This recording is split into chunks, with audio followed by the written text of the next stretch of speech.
The emergence of the Mitanni Empire from the political fragmentation of northern Mesopotamia represents one of the most significant transformations in Near Eastern history during the middle 2nd millennium BC.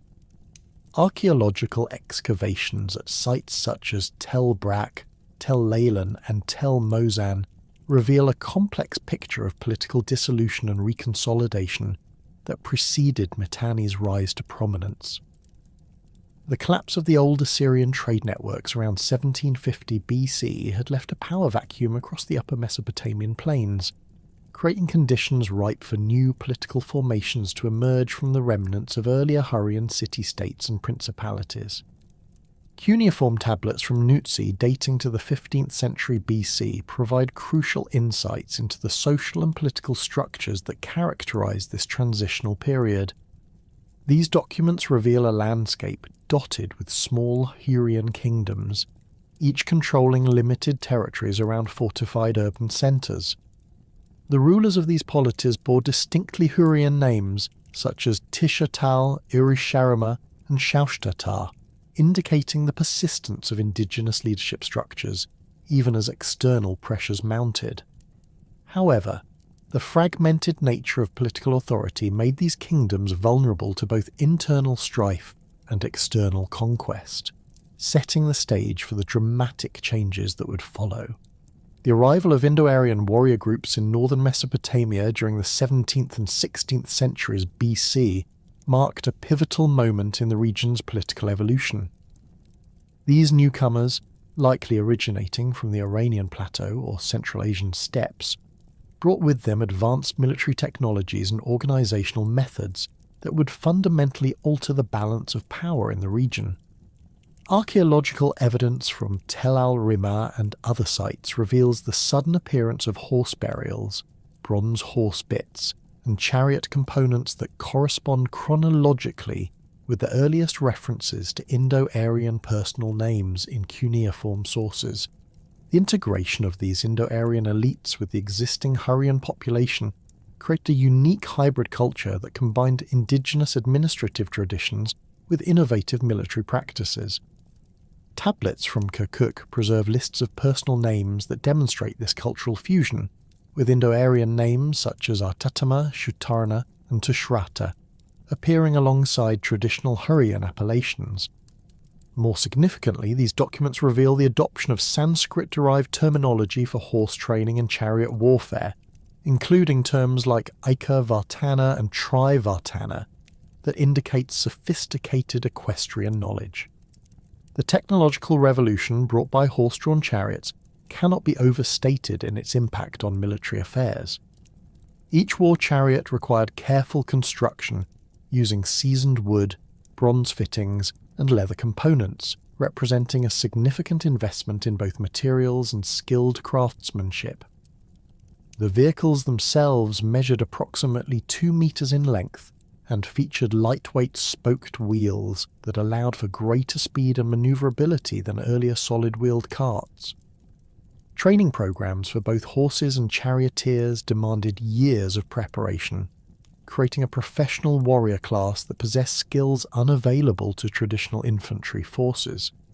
Archaeological excavations at Alalakh have uncovered extensive stabling facilities and training grounds that illustrate the scale of this military transformation.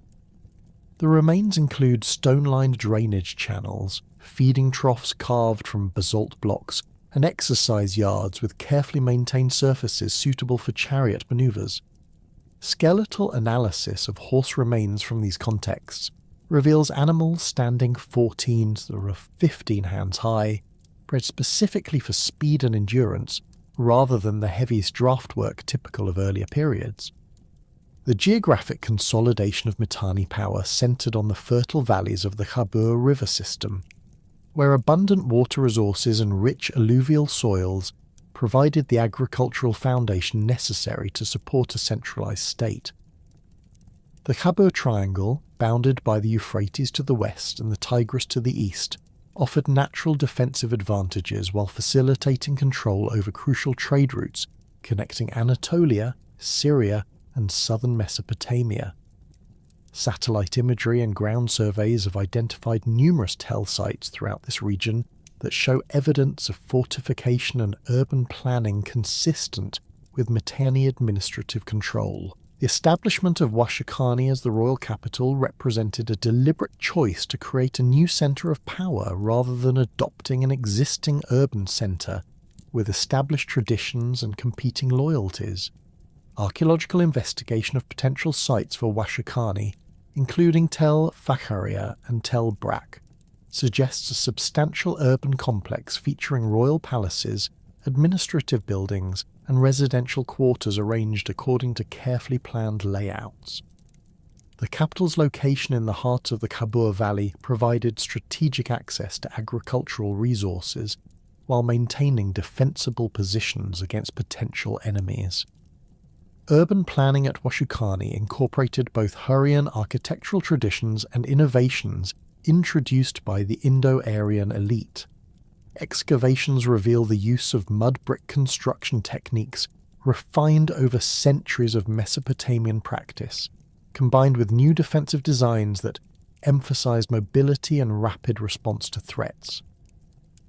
The royal palace complex featured extensive courtyards suitable for chariot assemblies and horse training, while administrative quarters included specialized facilities for record-keeping and diplomatic correspondence.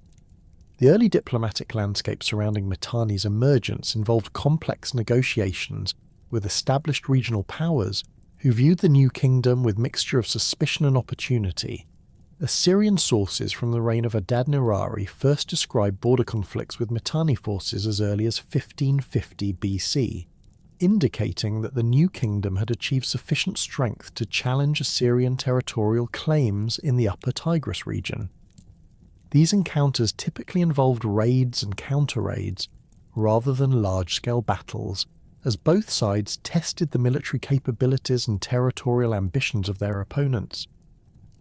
Babylonian diplomatic correspondence from the same period reveals a more cautious approach to relations with Mitanni, reflecting Babylon's focus on southern Mesopotamian affairs and reluctance to become entangled in northern conflicts.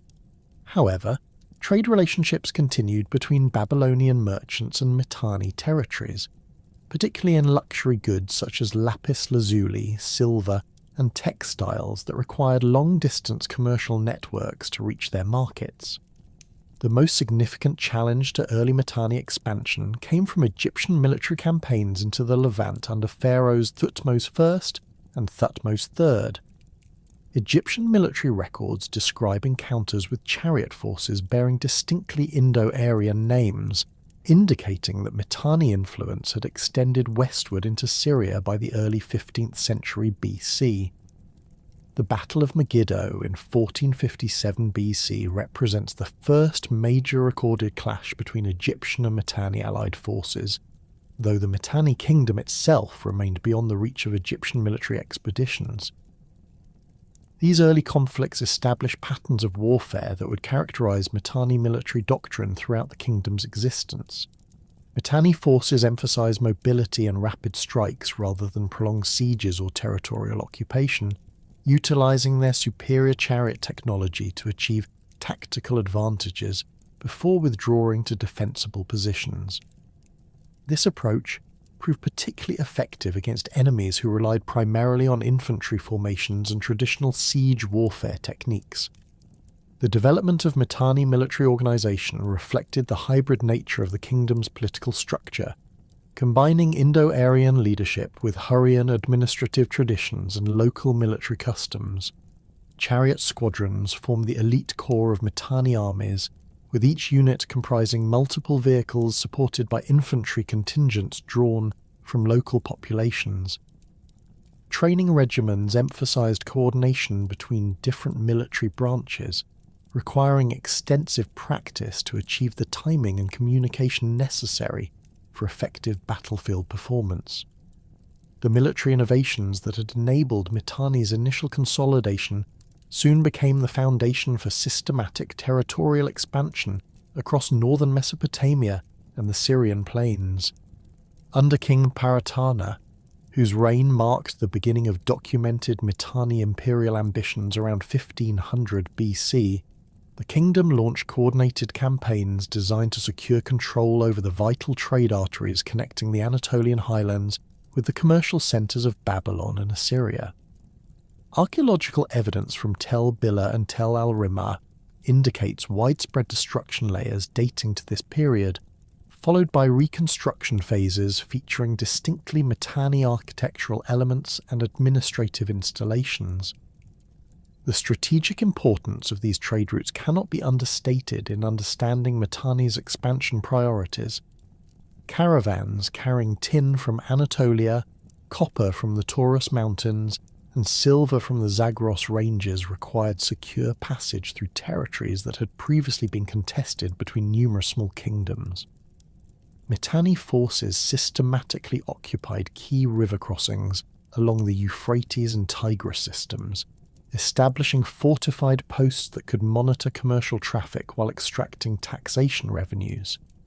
Excavations at sites such as Tel Sheikh Hamad have revealed customs installations featuring standardized weights, measuring devices and storage facilities designed to process and tax merchandise passing through Mitanni territory. The kingdom's military campaigns followed carefully planned sequences that reflected sophisticated understanding of regional geography and seasonal patterns. Spring offensives typically targeted agricultural regions during planting seasons, when enemy populations were most vulnerable to disruption and least able to mount effective resistance. Mitanni chariot squadrons would sweep across cultivated plains, destroying crops and irrigation infrastructure while avoiding heavily fortified urban centres that could withstand prolonged sieges. This approach maximised economic damage while minimising Mitanni casualties, forcing enemy rulers to negotiate tributary arrangements rather than risk complete agricultural collapse. King Shaushtatar, who succeeded Paratarna around 1480 BC, elevated these tactical innovations into a comprehensive imperial strategy.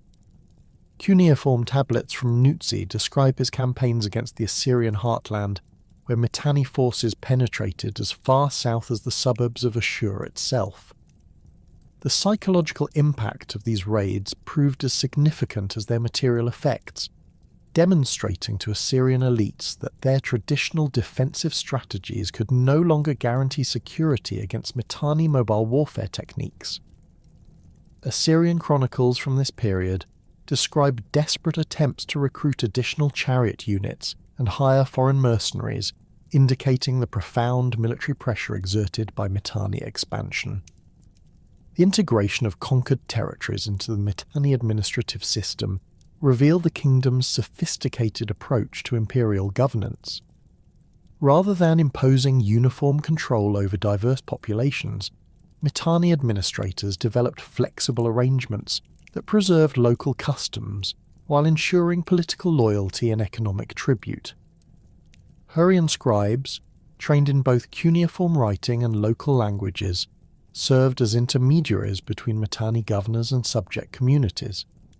These officials maintained detailed records of population levels, agricultural production, and military obligations that enabled central authorities to optimize resource extraction without triggering widespread rebellions. Archaeological investigations at Alalak have uncovered extensive archives documenting these administrative procedures in remarkable detail. Tablets describe the appointment of local rulers as Mitanni vassals, complete with formal investiture ceremonies that combine traditional Hurrian rituals with Indo-Aryan oath-taking procedures. Vassal kings received bronze swords, gold jewellery and ceremonial chariots as symbols of their subordinate status, while providing hostages, annual tribute payments, and military contingents to demonstrate their continued loyalty to Washukanni.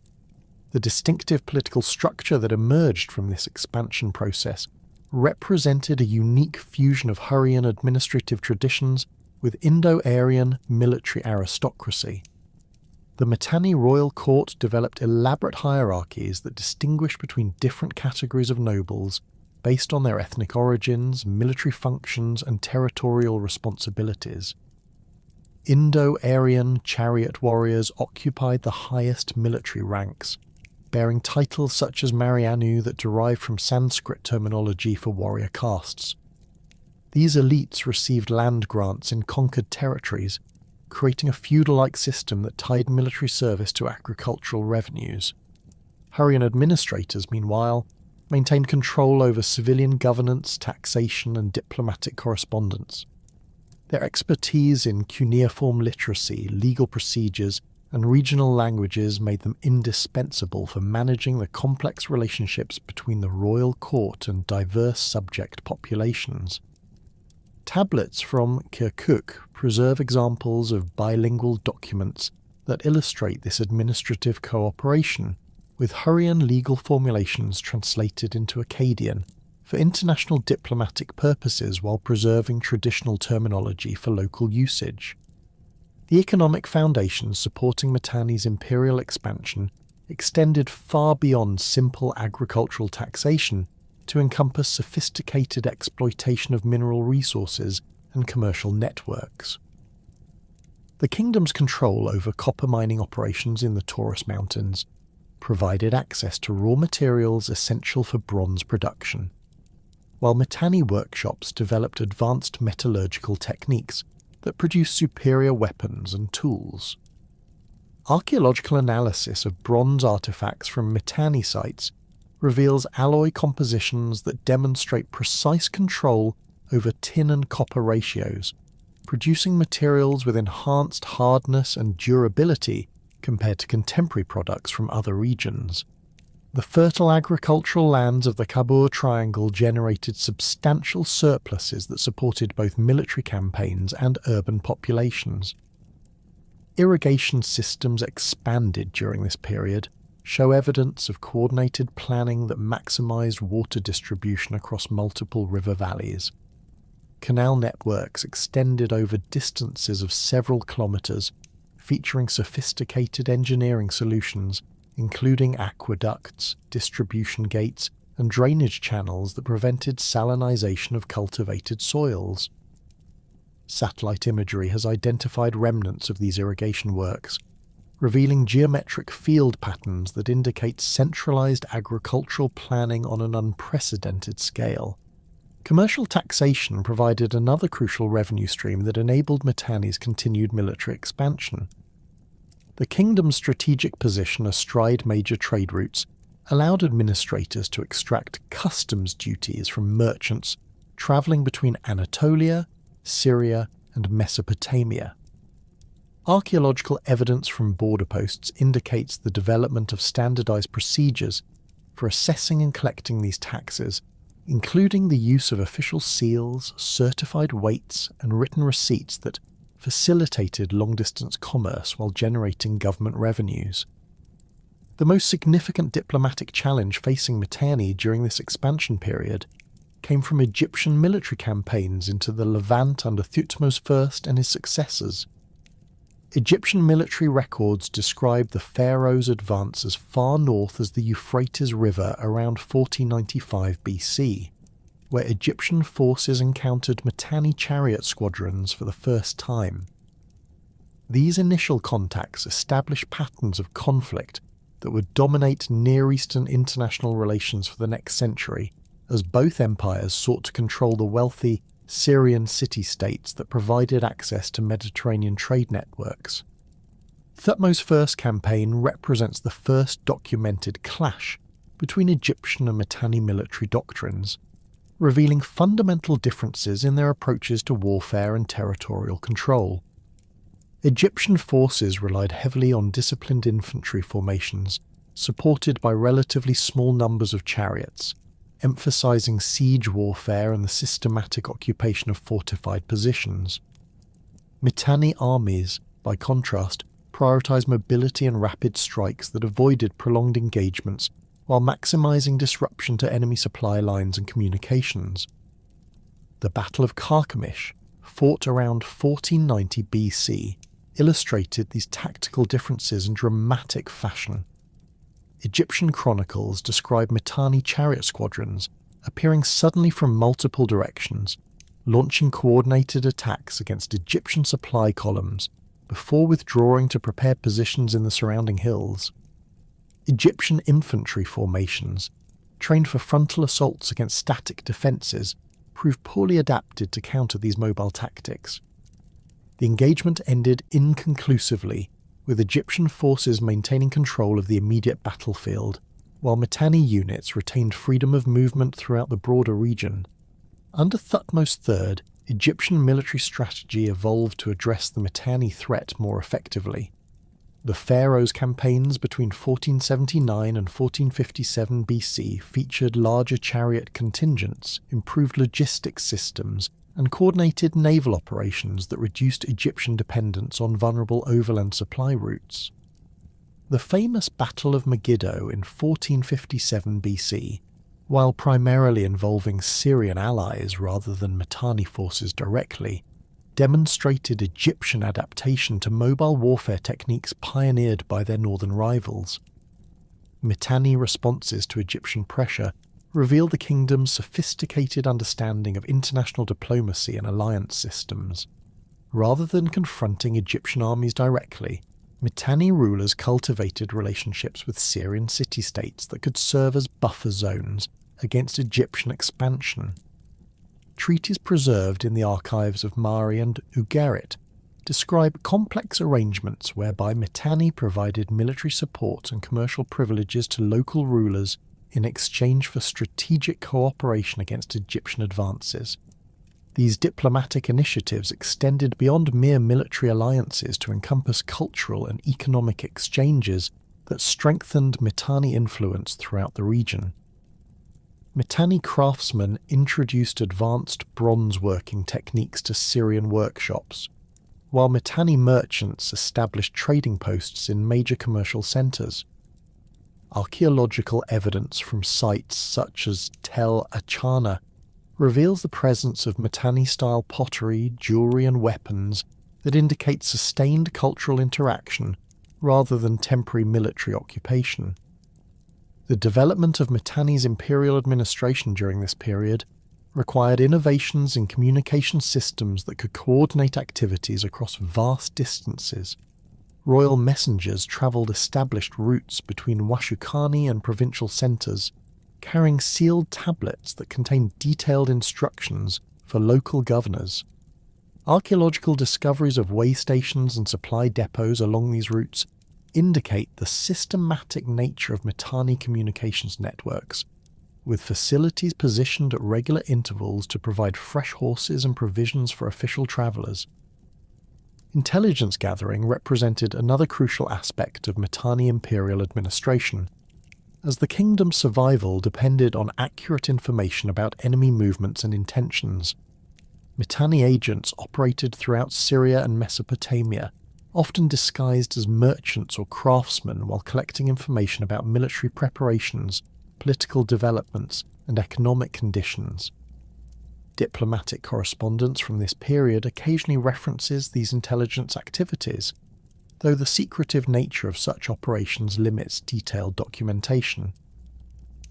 The technological innovations that supported Mitanni military supremacy continued evolving throughout this expansion period, with particular attention to chariot design and horse breeding programs. Archaeological remains of Mitanni chariots from sites such as Tel Brak show refinements in wheel construction, axle design, and body configuration that improved performance while reducing weight.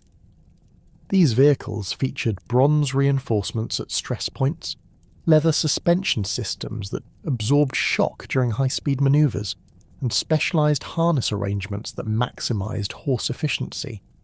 Horse breeding operations expanded significantly to meet the demands of Mitanni's growing chariot forces, with royal stud farms established in regions with optimal grazing conditions and water access.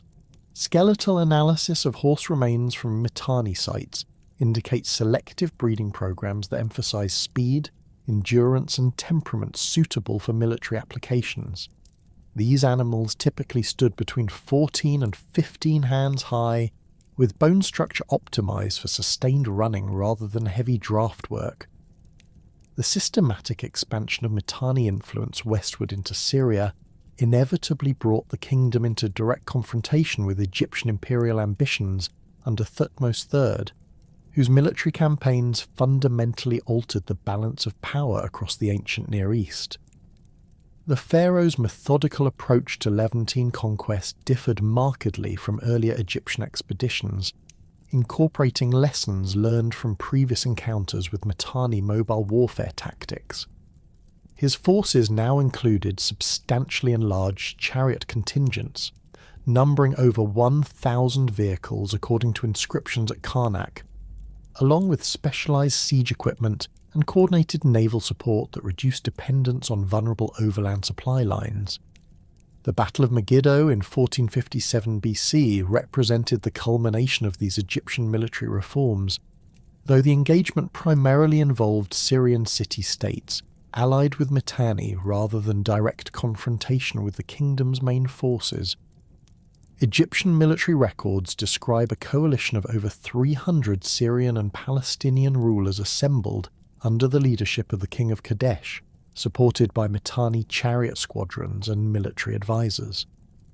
The coalition's strategic position at Megiddo controlled the crucial Aruna Pass, which provided the most direct route between Egypt and northern Syria through the Carmel Ridge. Thutmose III's tactical decision to advance through the narrow Aruna Pass, despite warnings from his generals about the vulnerability of his forces in the confined terrain, demonstrated the pharaoh's confidence in Egyptian military capabilities. The Egyptian army stretched over several kilometres as it navigated the mountain defile, with advanced scouts reporting enemy positions on the plains beyond. Archaeological surveys of the battlefield area have identified ancient road surfaces and defensive positions that correspond to Egyptian accounts of the engagement, including stone walls and earthworks that show evidence of hasty construction by the defending coalition.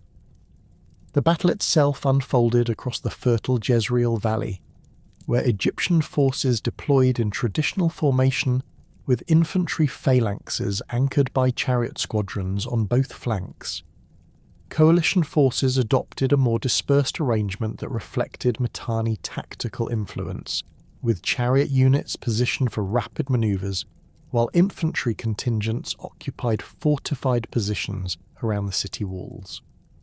The engagement began at dawn with Egyptian chariot charges against coalition positions, followed by coordinated infantry assaults that gradually compressed the defending forces against Megiddo's fortifications.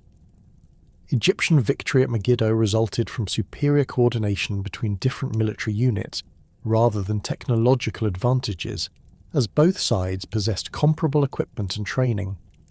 Thutmose III's forces maintained disciplined formations throughout the battle, preventing coalition chariots from exploiting gaps in Egyptian lines that had proven decisive in earlier encounters. The pharaoh's personal leadership during critical moments, including his prominent position in the front ranks of the chariot charge, provided psychological advantages that compensated for the coalition's superior knowledge of local terrain. The siege of Megiddo that followed the battlefield victory revealed Egyptian adaptations to Mitanni-influenced defensive strategies. Coalition forces had prepared extensive fortifications that incorporated lessons from previous Egyptian campaigns, including multiple defensive lines, underground tunnels for supply and communication, and specialised positions for chariot counterattacks. Egyptian siege techniques had evolved correspondingly, featuring coordinated assaults from multiple directions, systematic destruction of water sources, and the construction of circumvallation walls that prevented coalition reinforcements from reaching their defenders. Archaeological excavations at Tel El Mutselim, the ancient site of Megiddo, have uncovered destruction layers that correspond chronologically to Thutmose III's campaign. These deposits contain Egyptian-style arrowheads, bronze weapons, and pottery fragments that confirm the historical accounts of the siege. More significantly, the excavations reveal evidence of systematic urban planning in the reconstruction phase, with Egyptian administrative buildings and storage facilities that indicate direct imperial control rather than tributary arrangements. The strategic consequences of Egyptian victory extended far beyond the immediate military results, fundamentally altering the political landscape across Syria and Palestine. Syrian city-states that had previously maintained independence through Mitanni protection now faced direct Egyptian administration, with pharaonic governors replacing local rulers and Egyptian garrisons occupying major urban centres. This transformation disrupted traditional trade relationships and forced Mitanni diplomats to develop new strategies for maintaining influence in regions beyond direct military reach. Mitanni responses to Egyptian expansion demonstrated the kingdom's sophisticated understanding of asymmetric warfare and alliance politics. Rather than attempting to match Egyptian military strength through direct confrontation, Mitanni rulers focused on supporting anti-Egyptian coalitions that could maintain pressure on pharaonic forces while conserving their own military resources. This approach required careful coordination with local leaders who possessed intimate knowledge of regional terrain and population dynamics, but lacked the military technology necessary to challenge Egyptian armies independently. The strategic importance of Damascus became increasingly apparent as both empires recognized its crucial position controlling trade routes between Mesopotamia and the Mediterranean coast. The city's location at the intersection of major caravan paths made it essential for maintaining commercial relationships with Phoenician ports, while its agricultural hinterland provided resources necessary for supporting large military forces. Mitanni efforts to secure Damascene allegiance involved complex negotiations that balanced local autonomy against imperial obligations, offering protection from Egyptian raids in exchange for tribute payments and military cooperation. Archaeological evidence from Damascus indicates significant Mitanni cultural influence during this period, including the adoption of Hurrian religious practices and Indo-Aryan personal names among the local elite. Cylinder seals bearing Mitanni royal symbols have been discovered in contexts that suggest their use by local administrators, while bronze weapons show metallurgical techniques consistent with Mitanni workshops. These cultural markers indicate sustained political relationships rather than temporary military occupation, reflecting Mitanni preferences for indirect control over distant territories. Egyptian countermeasures to Mitanni influence in Damascus involved both military pressure and diplomatic initiatives designed to undermine the kingdom's alliance network. Thutmose III's subsequent campaigns between 1456 and 1450 BC systematically targeted Syrian cities that maintained pro-Mitanni policies, combining military conquest with generous terms for rulers willing to abandon their northern allegiances. Egyptian records describe the transportation of Syrian princes to Egypt for education and cultural assimilation, creating a generation of local leaders with personal ties to the pharaonic court. The evolution of chariot warfare during this period reflected continuous technological competition between Egyptian and Mitanni military engineers. Mitanni innovations focused on reducing vehicle weight while maintaining structural integrity, enabling faster acceleration and improved maneuverability during battlefield engagements. Archaeological remains of Mitanni chariots from sites such as Tel Brak show refinements in wheel design that reduced rolling resistance, along with improved suspension systems that absorbed shock during high-speed turns and sudden stops. Egyptian chariot development emphasized durability and crew protection rather than pure speed, reflecting the kingdom's preference for sustained engagements over rapid strikes. Egyptian vehicles featured reinforced platforms that could accommodate additional equipment, including composite bows, spare arrows, and communication devices necessary for coordinating large-scale military operations. The adoption of bronze armour for chariot crews provided protection against enemy projectiles, while maintaining sufficient mobility for effective combat performance. Training programs for chariot warfare expanded significantly in both kingdoms as military leaders recognized the decisive importance of superior crew performance. Mitanni training emphasized individual initiative and rapid decision-making, with crews practicing complex maneuvers that required split-second coordination between driver and archer. These exercises took place on specially constructed courses that simulated battlefield conditions, including obstacles, target ranges, and communication challenges that tested crew abilities under stress. Egyptian chariot training focused on unit cohesion and disciplined execution of predetermined tactical plans, reflecting the kingdom's emphasis on coordinated military operations.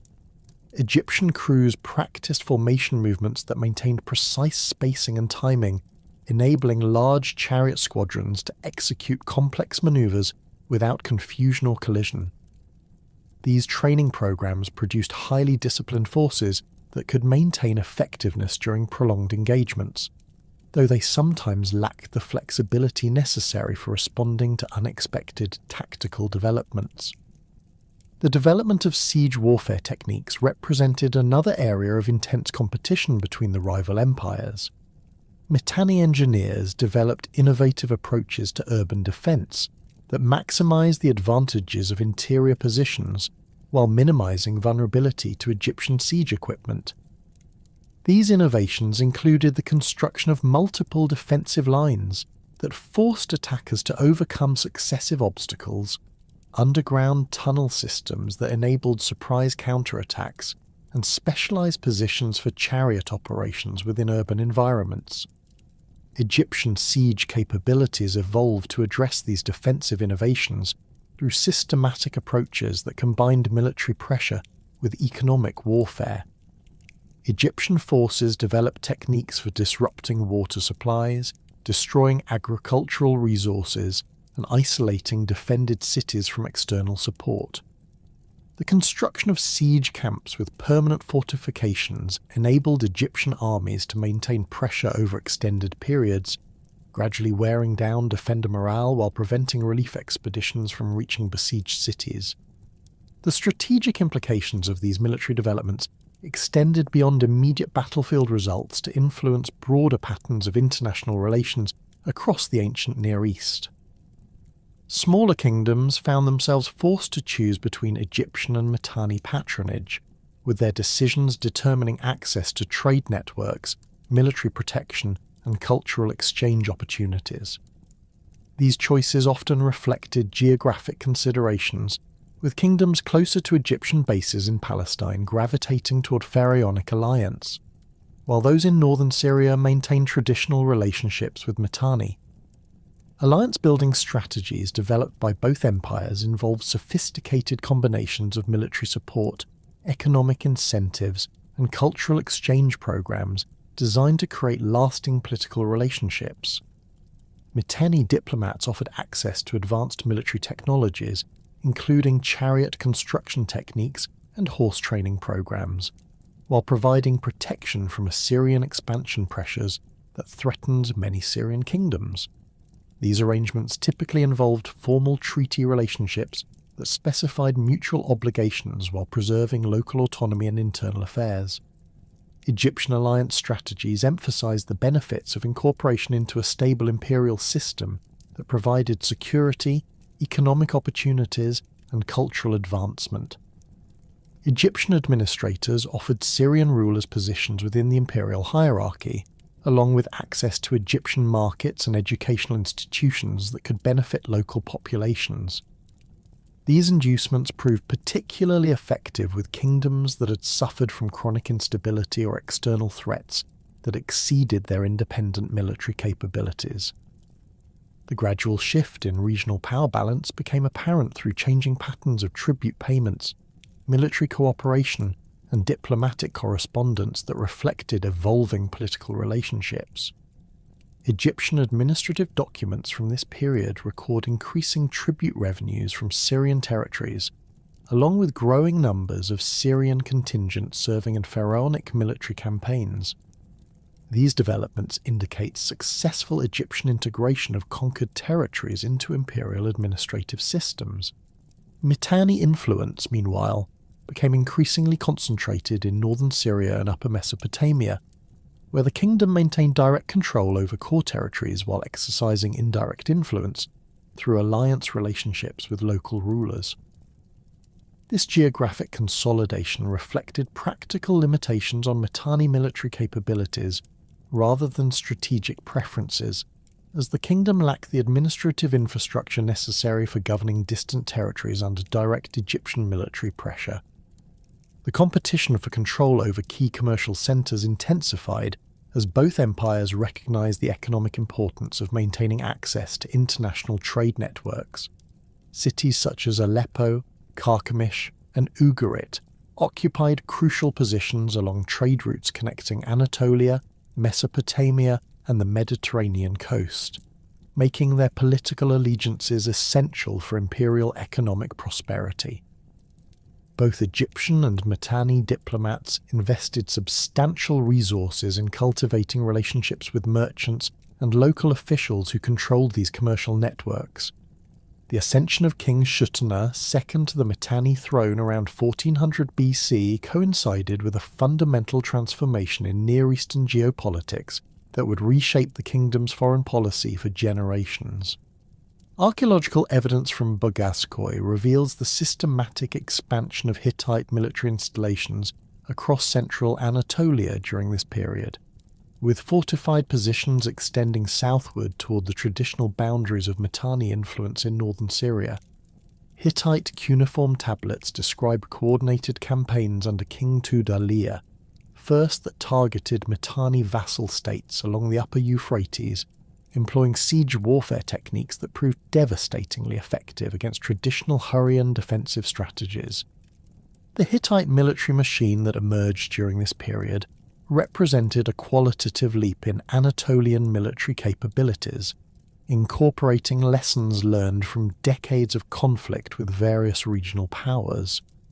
Hittite armies featured heavily armoured infantry formations equipped with iron weapons that provided significant advantages over bronze-armed opponents, while their siege trains included sophisticated equipment capable of breaching the strongest fortifications. Archaeological excavations at Hittite military sites reveal standardized weapon production facilities, extensive training grounds, and logistical infrastructure that supported sustained military campaigns across vast distances. Tushratta II's strategic assessment of this emerging threat demonstrated remarkable foresight regarding the changing balance of power in the ancient Near East. Mitanni intelligence networks, operating throughout Anatolia and northern Syria, provided detailed reports of Hittite military preparations that included troop concentrations, supply depot construction, and diplomatic overtures to anti-Mitanni factions within Syrian city-states. These intelligence reports, preserved in fragmentary form in later Assyrian archives, describe Hittite forces numbering in the tens of thousands, supported by siege equipment and logistical systems that enabled operations far from Anatolian bases. The recognition that traditional Mitanni military doctrine could not effectively counter this new Hittite threat prompted a comprehensive re-evaluation of the kingdom's strategic priorities. Mitanni chariot forces, while still formidable against Egyptian and Assyrian opponents, proved vulnerable to Hittite combined arms tactics that integrated heavy infantry, archery units, and siege equipment into coordinated battlefield formations. The psychological impact of early Hittite victories against Mitanni allies created additional challenges as Syrian vassal states began questioning the kingdom's ability to provide effective protection against this northern menace. The diplomatic revolution that followed represented one of the most dramatic policy reversals in ancient Near Eastern history, as Tushratta II initiated secret negotiations with Egyptian representatives despite decades of military confrontation between the two empires. These preliminary discussions, conducted through intermediaries operating in neutral territories such as Cyprus and Crete, explored possibilities for cooperation against the common Hittite threat.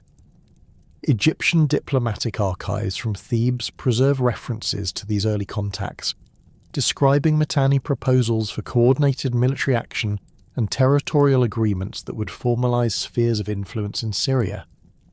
The Egyptian court's receptiveness to Mitanni diplomatic overtures reflected similar concerns about Hittite expansion that threatened pharaonic interests in northern Syria and Anatolia. Thutmose IV, who had succeeded to the Egyptian throne around 1401 BC, inherited military commitments across the Levant that strained Egyptian resources while providing limited strategic benefits. The prospect of securing Mitanni cooperation offered opportunities to consolidate Egyptian control over core territories in Palestine and southern Syria, while reducing military expenditures required for maintaining northern frontiers. The formal peace negotiations that commenced around 1395 BC took place at Damascus, chosen for its neutral status and convenient location for representatives from both empires. The negotiating process extended over several months, with detailed discussions covering territorial boundaries, trade relationships, military cooperation agreements, and the complex protocol requirements for diplomatic relations between sovereign powers. Cuneiform tablets from Mari preserve portions of these negotiations, revealing the sophisticated legal frameworks that governed international relations during this period. The territorial provisions of the emerging treaty reflected pragmatic recognition of existing military realities rather than idealistic diplomatic principles. Egyptian negotiators accepted Mitanni control over northern Syria and upper Mesopotamia, including the crucial commercial centres of Carchemish and Harran, while Mitanni representatives acknowledged Egyptian sovereignty over Palestine and southern Syria. The boundary demarcation followed natural geographic features, with the Orontes River Valley serving as the primary dividing line between the two spheres of influence. Commercial clauses within the treaty established frameworks for peaceful trade relationships that had been disrupted by decades of military conflict. These provisions guaranteed safe passage for merchants travelling between Egyptian and Mitanni territories, standardised customs procedures and taxation rates, and created dispute resolution mechanisms for commercial disagreements. Archaeological evidence from trading posts along the newly established borders indicates rapid implementation of these commercial agreements, with Egyptian and Mitanni goods appearing in previously restricted markets within months of treaty ratification. The most innovative aspect of the diplomatic agreement involved the establishment of formal marriage alliances between the Egyptian and Mitanni royal families. This practice, while not unknown in ancient Near Eastern diplomacy, had never been implemented on such a comprehensive scale or with such detailed protocol specifications. The marriage of Shutana II's daughter to Thutmose IV represented the cornerstone of this diplomatic revolution, symbolising the transformation from military rivalry to strategic partnership. The elaborate preparations for this royal marriage reveal the sophisticated ceremonial requirements that governed high-level diplomatic relationships. Egyptian records describe the assembly of a magnificent bridal procession that included hundreds of attendants, vast quantities of precious gifts, and elaborate ceremonial equipment designed to demonstrate Mitanni wealth and cultural sophistication. The bride's dowry included gold jewellery, silver vessels, fine textiles, and trained horses that represented some of the most valuable commodities in the ancient world. Mitanni preparations for the marriage ceremony incorporated both traditional Hurrian customs and new diplomatic protocols designed to emphasise the equality of the two royal houses. The bride received extensive education in Egyptian court etiquette, religious practices, and administrative procedures that would enable her to function effectively within pharaonic society. This educational programme, supervised by experienced diplomats from both kingdoms, established precedents for future marriage alliances that would become standard features of ancient Near Eastern international relations. The Amarna letters, discovered in the ruins of Akhenaten's capital city, provide unprecedented insights into the detailed diplomatic correspondence that sustained Egyptian-Mitanni relations throughout this alliance period. These cuneiform tablets, numbering over 350 documents, preserve actual diplomatic exchanges between royal courts that reveal the complex protocols governing international relations. The correspondence demonstrates sophisticated understanding of diplomatic etiquette, with careful attention to proper forms of address, gift-giving procedures, and communication protocols that maintained royal dignity while facilitating practical cooperation. King Tushratta's letters to Amenhotep III illustrate the intimate nature of relationships that developed between the allied royal families. These communications discuss personal family matters, health concerns, and domestic issues alongside formal diplomatic business, creating bonds of friendship that transcended purely political considerations. The letters reveal Tushratta's genuine affection for his Egyptian counterpart, describing shared interests in hunting, chariot racing, and religious ceremonies that provided common ground for personal relationships. The gift exchange systems documented in the Amarna correspondence demonstrate the economic dimensions of diplomatic relationships that extended far beyond symbolic gestures. Mitanni presents to the Egyptian court included elaborate golden jewellery, precious stones, fine horses, and luxury textiles that represented significant economic value while displaying the kingdom's wealth and craftsmanship capabilities.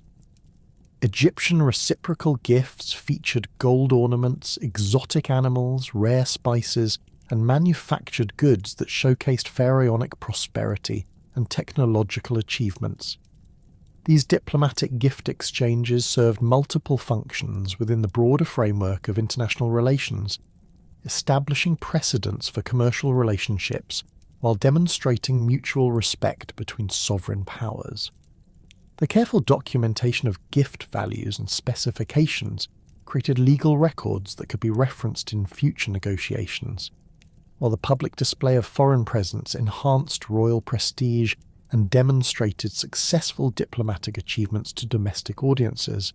The detailed correspondence regarding diplomatic protocols reveals the sophisticated ceremonial requirements that governed interactions between representatives of different kingdoms.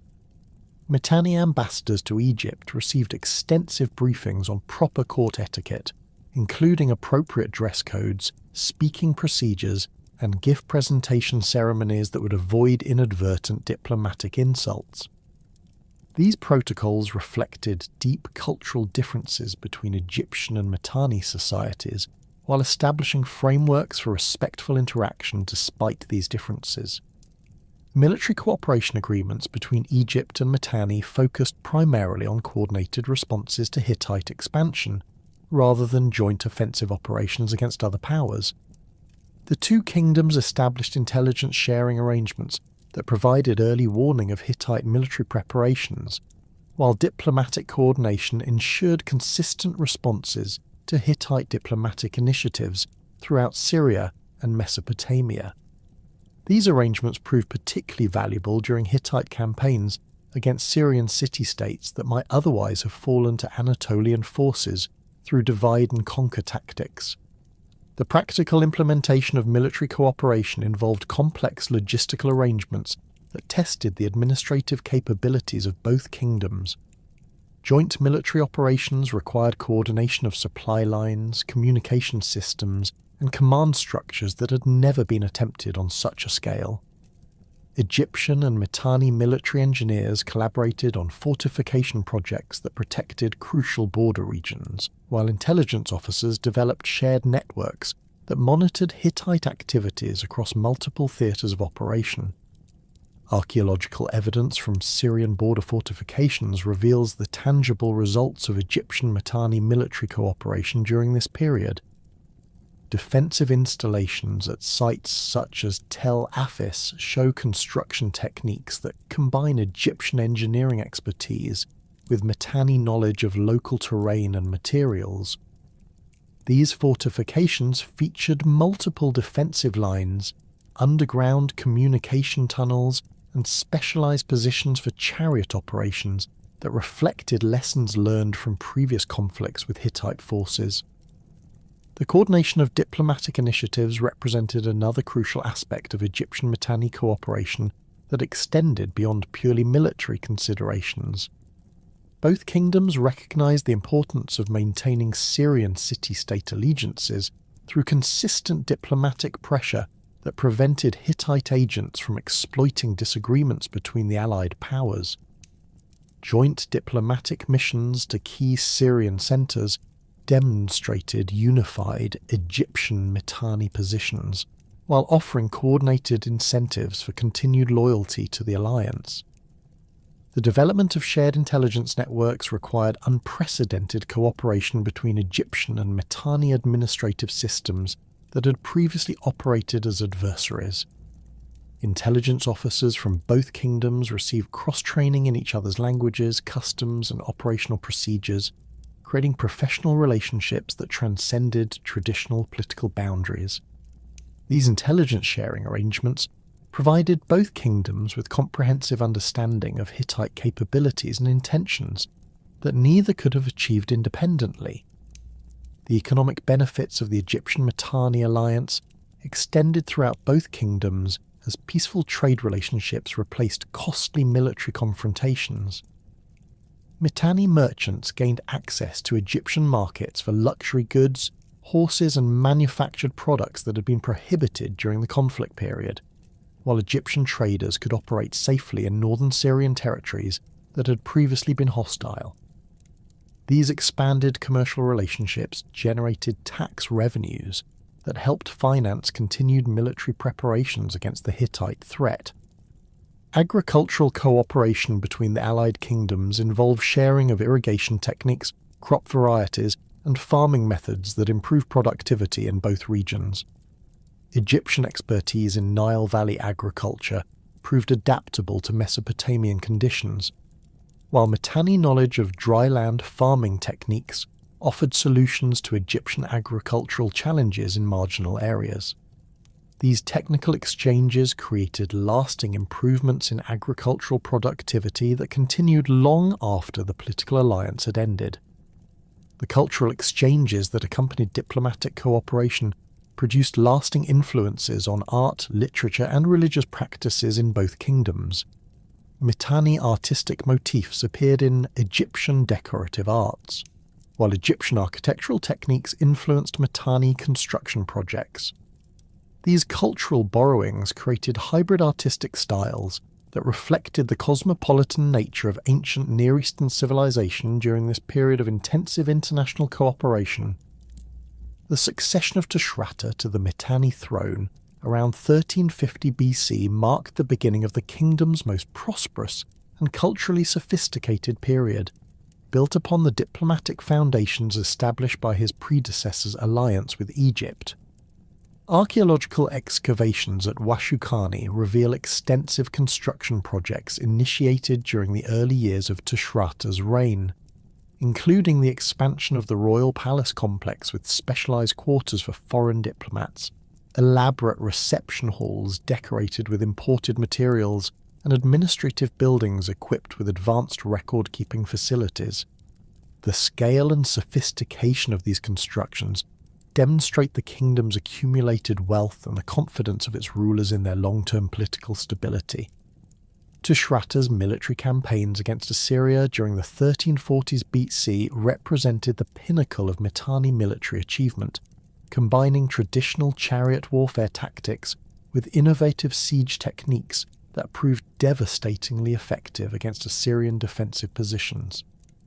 The Mitanni assault on Ashur itself, documented in both Mitanni royal inscriptions and later Assyrian chronicles, involved coordinated attacks by multiple chariot squadrons, supported by specialized siege equipment that included bronze-reinforced battering rams, mobile siege towers, and sophisticated archery platforms. Archaeological evidence from Tel Rima indicates the systematic destruction of Assyrian military installations throughout the Upper Tigris region, followed by the establishment of Mitanni administrative centres that controlled crucial river crossings and trade routes. The tactical innovations employed during these Assyrian campaigns reflected decades of military evolution under Indo-Aryan leadership, with Mitanni forces demonstrating unprecedented coordination between different military units. Chariot squadrons executed complex flanking maneuvers that isolated Assyrian infantry formations, while specialized assault troops equipped with scaling ladders and grappling equipment systematically breached urban fortifications. The integration of Hurrian infantry contingents with Indo-Aryan chariot elites created combined arms formations that maximized the strengths of both military traditions while minimizing their respective weaknesses. The successful capture of Arrapha, a crucial Assyrian stronghold controlling access to the Zagros mountain passes, demonstrated Mitanni capabilities in sustained siege warfare that had previously been considered beyond the kingdom's military reach. The siege lasted approximately 8 months, with Mitanni engineers constructing elaborate circumvallation works that prevented Assyrian relief expeditions from reaching the defenders while maintaining supply lines for the attacking forces. Archaeological investigation of the siege works reveals sophisticated engineering solutions, including drainage systems, defensive positions, and supply depots that enabled Mitanni forces to maintain effective military pressure despite the extended duration of the operation. The psychological impact of these military victories extended far beyond their immediate strategic consequences, establishing Tushratta's reputation as the preeminent military leader of his generation throughout the ancient Near East. Diplomatic correspondence from Syrian city-states during this period reveals widespread recognition of Mitanni military supremacy, with local rulers voluntarily offering tribute payments and military support in exchange for protection against potential enemies. These voluntary submissions expanded Mitanni influence across northern Syria without requiring additional military campaigns, demonstrating the kingdom's successful transition from conquest-based expansion to influence-based hegemony. The maintenance of Syrian territories under Tushratta's rule involved sophisticated administrative arrangements that balanced central control with local autonomy, creating stable political relationships that endured for decades. Mitanni governors appointed to major Syrian cities typically came from established Hurrian administrative families with extensive experience in managing diverse populations, while local rulers retained authority over internal affairs in exchange for regular tribute payments and military obligations. Archaeological evidence from Damascus and Aleppo reveals the construction of Mitanni administrative compounds featuring standardized architectural elements, secure communication facilities, and residential quarters for permanent diplomatic staff. The extensive diplomatic correspondence between Tushratta and the Egyptian pharaohs Amenhotep III and Akhenaten provides unprecedented insights into the sophisticated court culture that flourished at Washukanni during this Golden Age period. These letters, preserved in the Amarna archive, reveal a level of cultural refinement and intellectual sophistication that rivaled the greatest courts of the ancient world.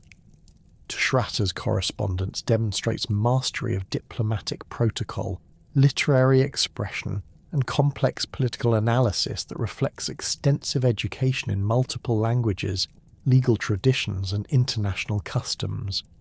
The Mitanni court's cultural sophistication manifested itself through elaborate ceremonial procedures that incorporated elements from various ancient Near Eastern traditions while maintaining distinctly Hurrian characteristics. Royal audiences featured carefully choreographed presentations that displayed the kingdom's wealth through the use of precious materials, exotic animals, and elaborate costumes that demonstrated Mitanni connections to trade networks spanning from the Aegean Sea to the Iranian plateau. Foreign ambassadors consistently reported their amazement at the splendor of Mitanni court ceremonies, with Egyptian diplomatic records describing throne room decorations that included gold-plated furniture, silk wall hangings, and precious stone inlays that created dazzling visual displays. The development of Mitanni literary culture during Tushratta's reign produced sophisticated works in both Hurrian and Akkadian languages that influenced intellectual development throughout the region. Royal scribes composed epic poems celebrating Mitanni military victories, legal treatises codifying administrative procedures, and religious texts that synthesized various theological traditions. Archaeological discoveries at scribal schools in major Mitanni cities reveal extensive libraries containing works on mathematics, astronomy, medicine, and engineering that demonstrate the kingdom's commitment to intellectual advancement alongside military and political achievements. The economic prosperity that characterized Tushratta's reign resulted from the successful integration of agricultural production, commercial taxation, and tribute collection into a comprehensive fiscal system that generated unprecedented government revenues. The fertile Kabur Valley produced massive grain surpluses that supported urban populations while providing export commodities for international trade, while expanded irrigation networks increased cultivated area by an estimated 30% compared to previous periods. Archaeological surveys of Mitanni agricultural installations reveal sophisticated water management systems, including reservoirs, distribution channels, and drainage networks that maximized agricultural productivity while preventing soil degradation. Commercial taxation provided another crucial revenue stream that reflected the kingdom's strategic position astride major trade routes connecting Anatolia, Mesopotamia, and the Levant. Mitanni customs posts processed caravans carrying tin from Anatolian mines, copper from Cyprus, silver from the Zagros Mountains, and luxury goods from as far away as India and Central Asia. The standardization of weights, measures, and currency systems throughout Mitanni territory facilitated long-distance commerce while ensuring consistent tax collection that contributed substantially to royal treasuries. The tribute relationships established with Syrian vassal states generated additional revenues that enabled Tushratta to finance ambitious construction projects and maintain large military forces without imposing excessive taxation on core Mitanni territories. These tributary arrangements typically involved annual payments of precious metals, luxury goods, and specialized products that reflected each region's particular economic strengths. Archaeological evidence from tribute collection centers reveals sophisticated accounting systems that tracked payments from individual vassal states while maintaining detailed records of military obligations and commercial privileges. Luxury goods production within Mitanni territory reached unprecedented levels of sophistication during this period, with royal workshops producing jewellery, textiles, and decorative objects that rivaled the finest products of contemporary civilizations. Mitanni goldsmiths developed advanced techniques for creating intricate filigree work, while textile producers experimented with imported silk fibres and exotic dyes that created fabrics of exceptional quality and beauty. Archaeological discoveries of workshop areas reveal specialized tools, raw materials, and finished products that demonstrate the kingdom's technological capabilities and artistic achievements. The monumental architecture undertaken during Tushratta's reign transformed the physical landscape of major Mitanni cities, creating impressive urban environments that reflected the kingdom's wealth and cultural sophistication. The expansion of Washukanni included the construction of massive palace complexes featuring throne rooms capable of accommodating hundreds of courtiers, residential quarters for royal family members and high-ranking officials, and specialized facilities for diplomatic receptions and ceremonial functions. Archaeological investigation of these structures reveals construction techniques that combine traditional Mesopotamian building methods with architectural innovations that improve structural stability and aesthetic appeal. Religious architecture also flourished during this period, with the construction of elaborate temple complexes dedicated to major Hurrian deities that served as centers for both worship and community activities. The Great Temple of Teshub at Washukanni, known from later Assyrian descriptions, featured a massive ziggurat-style tower surrounded by courtyards, administrative buildings, and residential quarters for priestly personnel. Archaeological evidence from similar temple complexes at other Mitanni sites reveals sophisticated architectural planning that integrated religious functions with economic activities, including craft production agricultural processing and commercial storage. The extensive trade networks that operated during Tushratta's reign connected Mitanni territories to markets throughout the known world, facilitating cultural exchange alongside commercial transactions. Mitanni merchants established permanent trading posts in major commercial centres from Crete to Bactria, creating networks that transmitted not only goods but also ideas, technologies and artistic influences across vast distances. Archaeological evidence of Mitanni commercial activities includes distinctive pottery styles, metalwork techniques, and decorative motifs that appear in contexts ranging from Mycenaean Greece to the Indus Valley. The development of these international trade relationships required sophisticated diplomatic arrangements that protected merchant activities while generating revenue for participating governments. Tushratta's diplomatic correspondence includes detailed discussions of commercial treaties that establish standardized procedures for dispute resolution, currency exchange, and the protection of foreign merchants operating within Mitanni territory. These arrangements created stable frameworks for long-distance commerce that contributed to economic prosperity throughout the region. The religious and cultural developments that occurred during Tushratta's reign reflected the cosmopolitan nature of Mitanni society and its openness to influences from diverse sources. The prominence of Hurrian deities such as Teshub and Hepat within the royal pantheon provided continuity with traditional religious practices while accommodating Indo-Aryan divine figures and Syrian local deities that reflected the kingdom's diverse population. Archaeological evidence from religious sites reveals syncretic practices that combined elements from multiple theological traditions into coherent religious systems that served the spiritual needs of multi-ethnic communities. The worship of Teshub, the Hurrian storm god, reached particular prominence during this period as royal patronage supported the construction of magnificent temples and the development of elaborate ritual practices. Teshub's role as both weather deity and divine warrior made him particularly appealing to Mitanni rulers who sought divine sanction for their military campaigns and agricultural policies.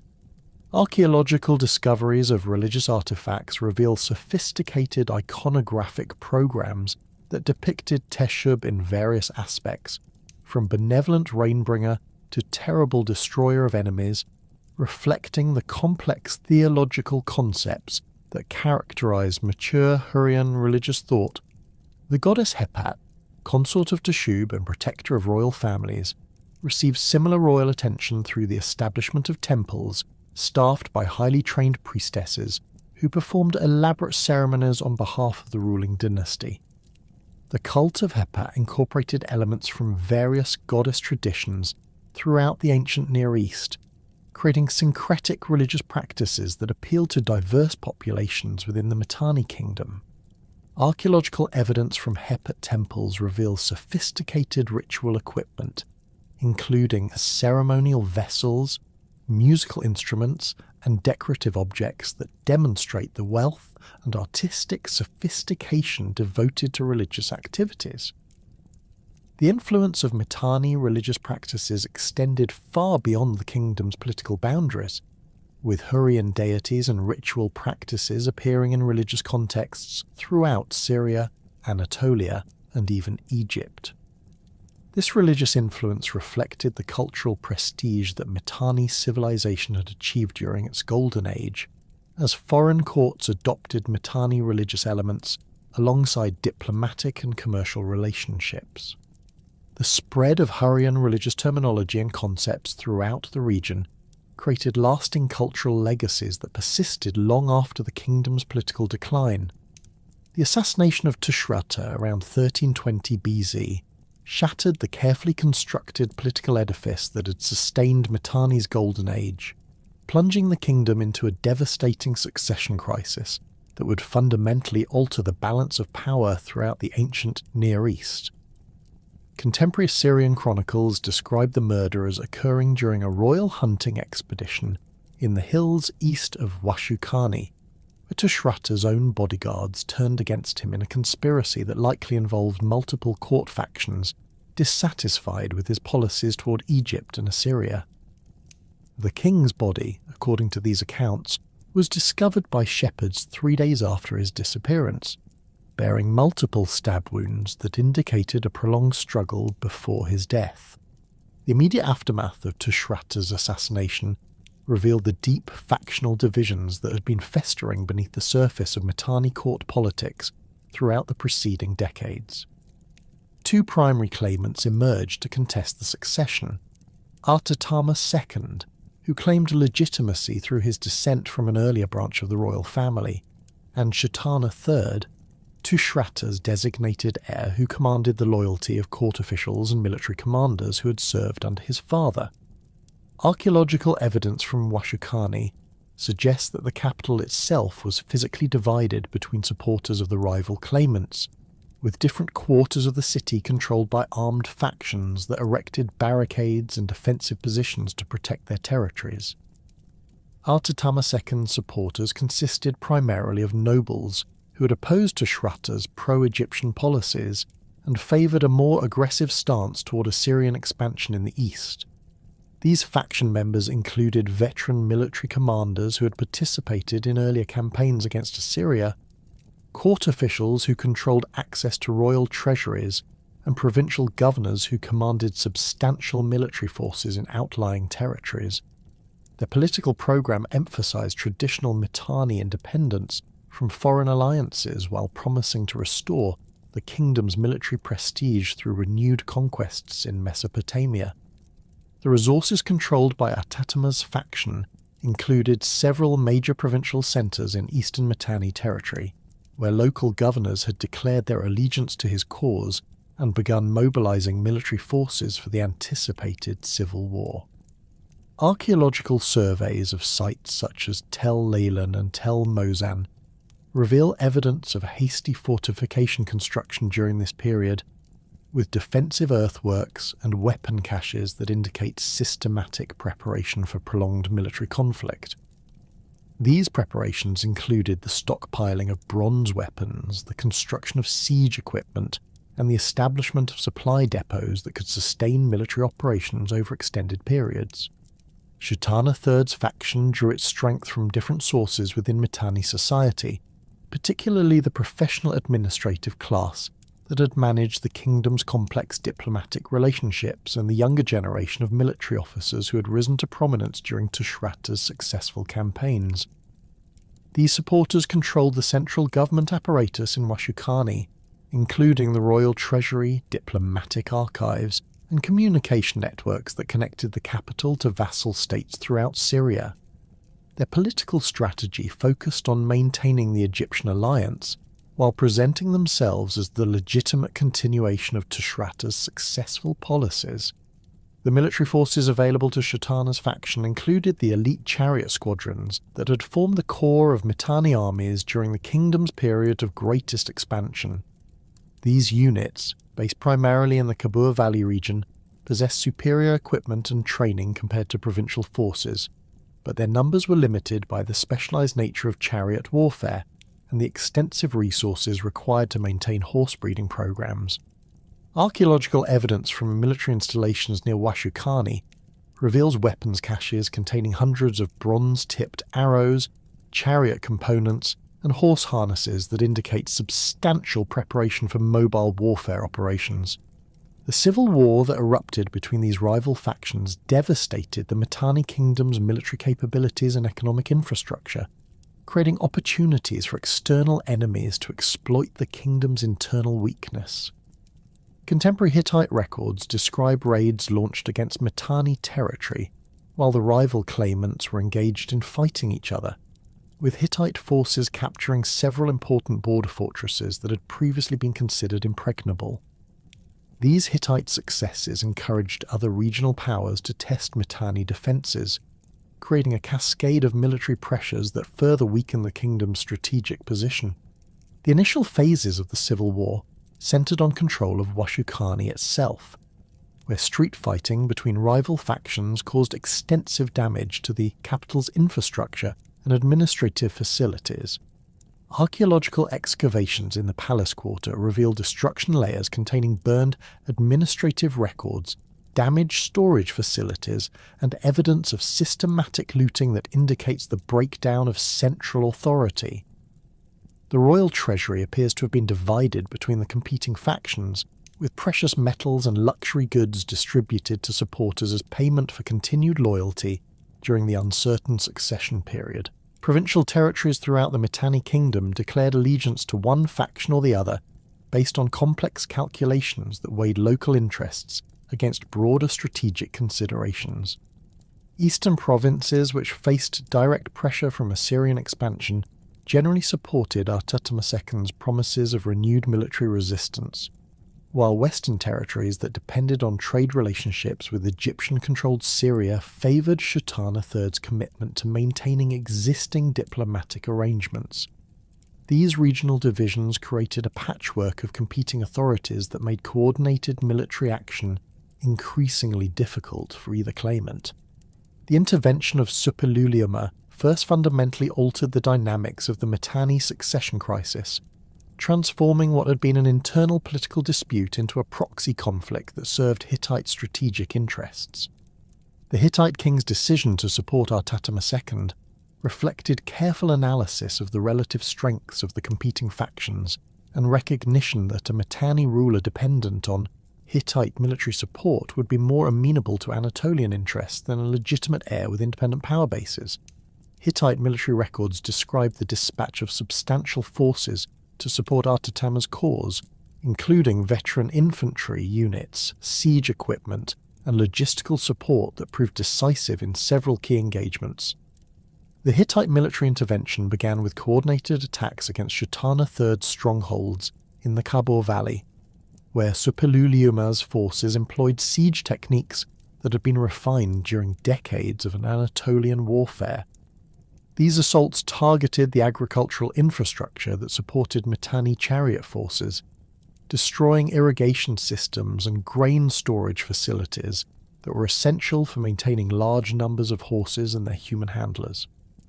Archaeological evidence from sites such as Tel Brak reveals systematic destruction of agricultural installations during this period, with canal systems deliberately filled with debris and storage buildings burned to prevent their future use. The psychological impact of Hittite intervention proved as significant as its immediate military effects, as Mitanni nobles began to question whether either claimant possessed sufficient strength to maintain the kingdom's independence against external pressures. Diplomatic correspondence from Syrian vassal states during this period reveals growing uncertainty about Mitanni's ability to provide effective protection, with local rulers beginning to explore alternative alliance arrangements that might offer greater security. These diplomatic shifts weakened both Mitanni factions by reducing their access to tribute revenues and military support from Syrian territories. Suppiluliuma's strategic objectives extended beyond simply installing a compliant ruler in Washukanni to encompass the systematic dismantling of Mitanni's capacity for independent military action. Hittite forces captured key fortified positions that controlled access routes between different parts of the Mitanni kingdom, preventing effective coordination between provincial armies and the central government. The occupation of these strategic points created permanent Hittite military presence within traditional Mitanni territory, establishing facts on the ground that would persist regardless of which claimant ultimately achieved formal recognition as king. The Siege of Carchemish represented the most significant Hittite military achievement during this intervention, as the capture of this crucial commercial centre provided direct access to Syrian trade networks while demonstrating Hittite capability to project power far from Anatolian bases. The city's location at the confluence of major trade routes made its control essential for any power seeking to dominate northern Syria, while its massive fortifications had previously been considered among the strongest defensive positions in the region. Archaeological investigation of Carchemish reveals evidence of systematic siege operations that included the construction of earthwork ramps, the deployment of battering rams, and coordinated assaults that eventually breached the city's defences. The fall of Carchemish sent shockwaves throughout the region as rulers and merchants recognized that traditional assumptions about defensive capabilities and strategic balances no longer applied. Hittite control of the city provided direct access to Mediterranean trade networks while cutting crucial supply lines that had sustained Mitanni influence in western Syria. The economic implications of this loss extended far beyond immediate military considerations, as Carchemish had served as a major collection point for tribute payments from Syrian vassal states and a distribution centre for luxury goods that demonstrated Mitanni wealth and power. Aleppo's subsequent capitulation to Hittite forces completed the dismantling of Mitanni's western territorial holdings, as local rulers calculated that resistance would be futile given the demonstrated effectiveness of Suppiluliuma's military machine. The city's surrender negotiations, preserved in Hittite diplomatic archives, reveal the comprehensive nature of arrangements that transfer control over not only urban centres but also surrounding agricultural territories, trade routes, and tributary relationships. These agreements established direct Hittite administration over territories that had been under Mitanni influence for over a century, representing a fundamental shift in regional power structures. The Egyptian response to these dramatic developments revealed the limitations of pharaonic commitment to the Mitanni alliance when confronted with changing strategic realities. Amenhotep IV, who had recently assumed power in Egypt and was preoccupied with religious reforms and internal political changes, proved reluctant to commit substantial military resources to supporting either Mitanni claimant against Hittite intervention. Egyptian diplomatic archives from this period describe lengthy court debates about the costs and benefits of military involvement in Mesopotamian affairs, with many officials arguing that Egyptian interests would be better served by accommodating Hittite expansion rather than opposing it. The Egyptian decision to abandon active support for Mitanni represented a calculated assessment that the kingdom's internal divisions and external pressures had rendered it an unreliable ally whose continued independence could not be assured regardless of Egyptian military assistance. Pharaonic strategic planners recognized that Hittite control over northern Syria was becoming inevitable and began exploring diplomatic arrangements that would protect Egyptian interests in Palestine and southern Syria while accepting Anatolian dominance in northern territories. These policy shifts reflected pragmatic recognition that the regional balance of power had shifted decisively in favour of Hittite expansion. The diplomatic isolation that resulted from Egyptian abandonment left both Mitanni claimants increasingly dependent on external support for their survival, creating conditions that facilitated foreign intervention in the kingdom's internal affairs. Artatama II's reliance on Hittite military assistance transformed him from an independent ruler into essentially a Hittite vassal, whose authority derived from Anatolian support rather than legitimate claim to the throne. This dependency relationship established patterns of foreign control that would characterize Mitanni politics for the remainder of the kingdom's existence. Shetana III's position became increasingly untenable as Hittite military successes eliminated his territorial base and reduced his access to resources necessary for continued resistance. Archaeological evidence from sites that remained under his control reveals signs of economic deterioration, including reduced construction activity, simplified pottery production, and evidence of population decline that indicate the severe impact of prolonged civil war on civilian populations.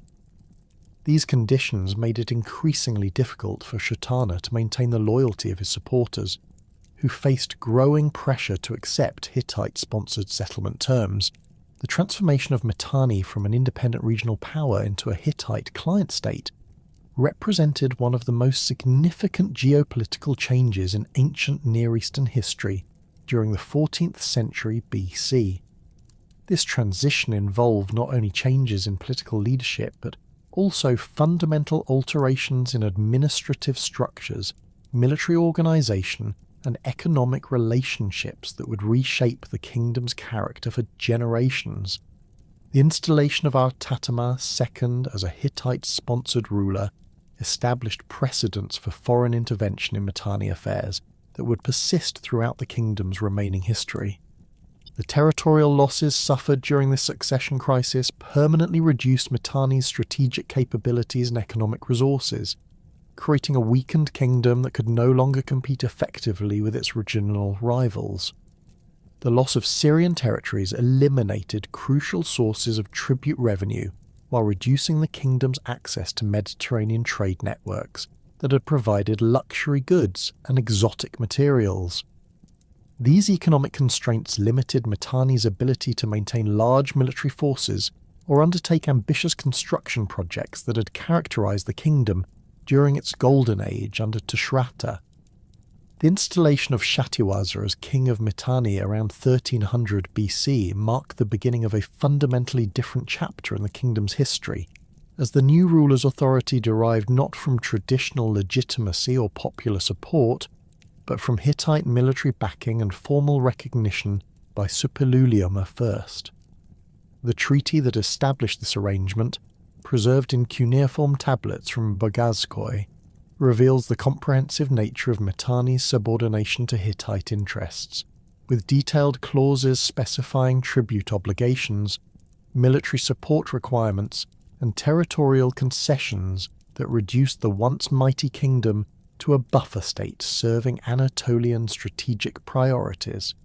Shattiwasa's coronation ceremony, conducted according to traditional Hurrian protocols, but overseen by Hittite officials, symbolized this uncomfortable fusion of indigenous customs with foreign oversight that would characterize Mitanni governance throughout this period. The reduced territorial extent of the Mitanni kingdom under Hittite suzerainty encompassed primarily the core regions of the Khabur River Valley, with eastern boundaries that fluctuated according to Assyrian military pressure and western frontiers that remained under direct Hittite administration. Archaeological surveys of former Mitanni territories reveal the systematic dismantling of administrative installations that had previously coordinated provincial governance, with many sites showing evidence of deliberate destruction followed by abandonment rather than reconstruction under new management.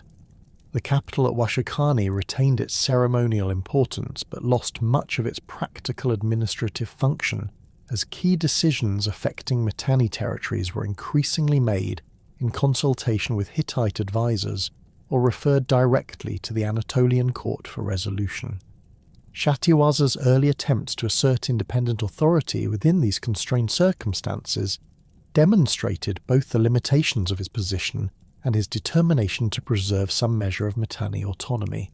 His efforts to rebuild the kingdom's military capabilities focused on reconstructing chariot squadrons that had been decimated during the succession crisis, though these forces remained small in comparison to the armies that had served previous Mitanni rulers. Archaeological evidence from military installations near Washukanni reveals the construction of new stabling facilities and training grounds, but the scale of these projects reflects the reduced resources available to the vassal kingdom compared to its predecessor's extensive military infrastructure. The tribute obligations imposed by the Hittite suzerainty treaty placed severe strains on Mitanni's already weakened economy, requiring annual payments of precious metals, luxury goods, and military equipment that represented substantial portions of the kingdom's total production. Hittite administrative records describe tribute deliveries that included gold jewellery, silver vessels, fine textiles, trained horses, and bronze weapons that demonstrated Mitanni craftsmanship while depleting the kingdom's accumulated wealth. These tribute requirements forced Mitanni administrators to develop more efficient taxation systems that extracted resources from agricultural and commercial activities with unprecedented intensity, creating economic pressures that affected all levels of society. The agricultural foundation of Mitanni's economy underwent significant reorganization as administrators sought to maximize production within the kingdom's reduced territorial boundaries. Irrigation systems in the Khabur Valley received renewed attention and investment, with canal networks expanded and improved to increase cultivated area and crop yields.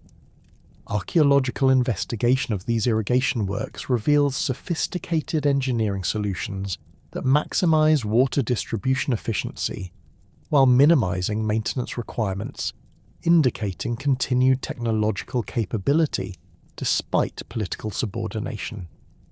However, the increased agricultural output served primarily to meet tribute obligations rather than improve living conditions for the general population.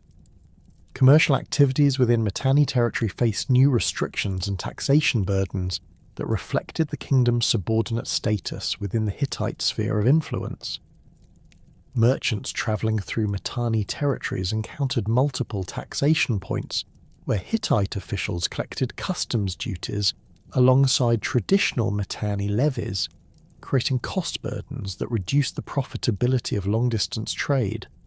Archaeological evidence from trading posts along major caravan routes reveals the construction of additional administrative facilities designed to process and tax commercial traffic, while the volume of luxury goods found in archaeological context suggests reduced commercial activity compared to earlier periods.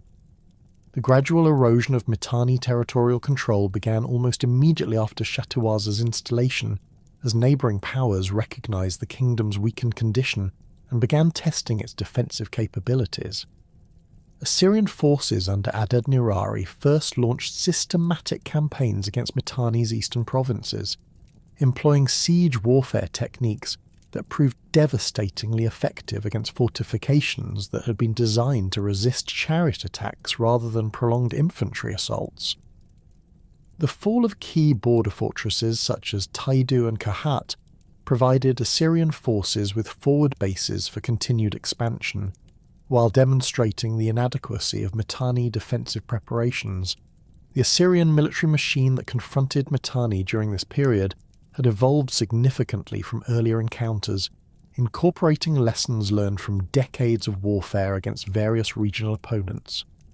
Assyrian armies featured heavily armoured infantry formations equipped with iron weapons that provided substantial advantages over bronze-armed defenders, while their siege trains included sophisticated equipment capable of breaching the strongest fortifications. Archaeological excavations at sites captured during Assyrian campaigns reveal evidence of systematic siege operations that included the construction of earthwork ramps, deployment of battering rams, and coordinated assaults that eventually overwhelmed defensive positions. Adad-nirari I's strategic approach to Mitanni conquest emphasized the systematic occupation of agricultural territories that supported enemy military forces, rather than focusing exclusively on capturing fortified urban centres. Assyrian forces destroyed irrigation systems, burned grain storage facilities, and disrupted agricultural cycles in ways that made it impossible for Mitanni administrators to support large military formations in contested regions. This economic warfare proved particularly effective against a kingdom that depended heavily on agricultural surpluses to maintain its political and military structure, creating cascading effects that weakened Mitanni resistance throughout the eastern provinces. The capture of Arrapha by Assyrian forces represented a particularly significant loss for Mitanni, as this strategic fortress controlled access to trade routes connecting Mesopotamia with the Iranian plateau. The city's massive fortifications, which had withstood previous Assyrian attacks, finally succumbed to systematic siege operations that lasted over 6 months and involved the construction of elaborate circumvallation works that prevented relief expeditions from reaching the defenders. Archaeological investigation of the siege works reveals sophisticated engineering solutions, including drainage systems, defensive positions, and supply depots that enabled Assyrian forces to maintain effective military pressure despite the extended duration of the operation. The psychological impact of these Assyrian victories extended far beyond their immediate strategic consequences, as Mitanni, provincial governors and local administrators began questioning whether continued resistance served their interests better than accommodation with the expanding Assyrian kingdom. Diplomatic correspondence from this period reveals growing numbers of Mitanni officials who initiated secret negotiations with Assyrian representatives, offering to surrender their territories in exchange for favourable treatment under Assyrian administration. These defections created intelligence advantages for Assyrian forces while undermining Mitanni defensive coordination throughout the contested regions.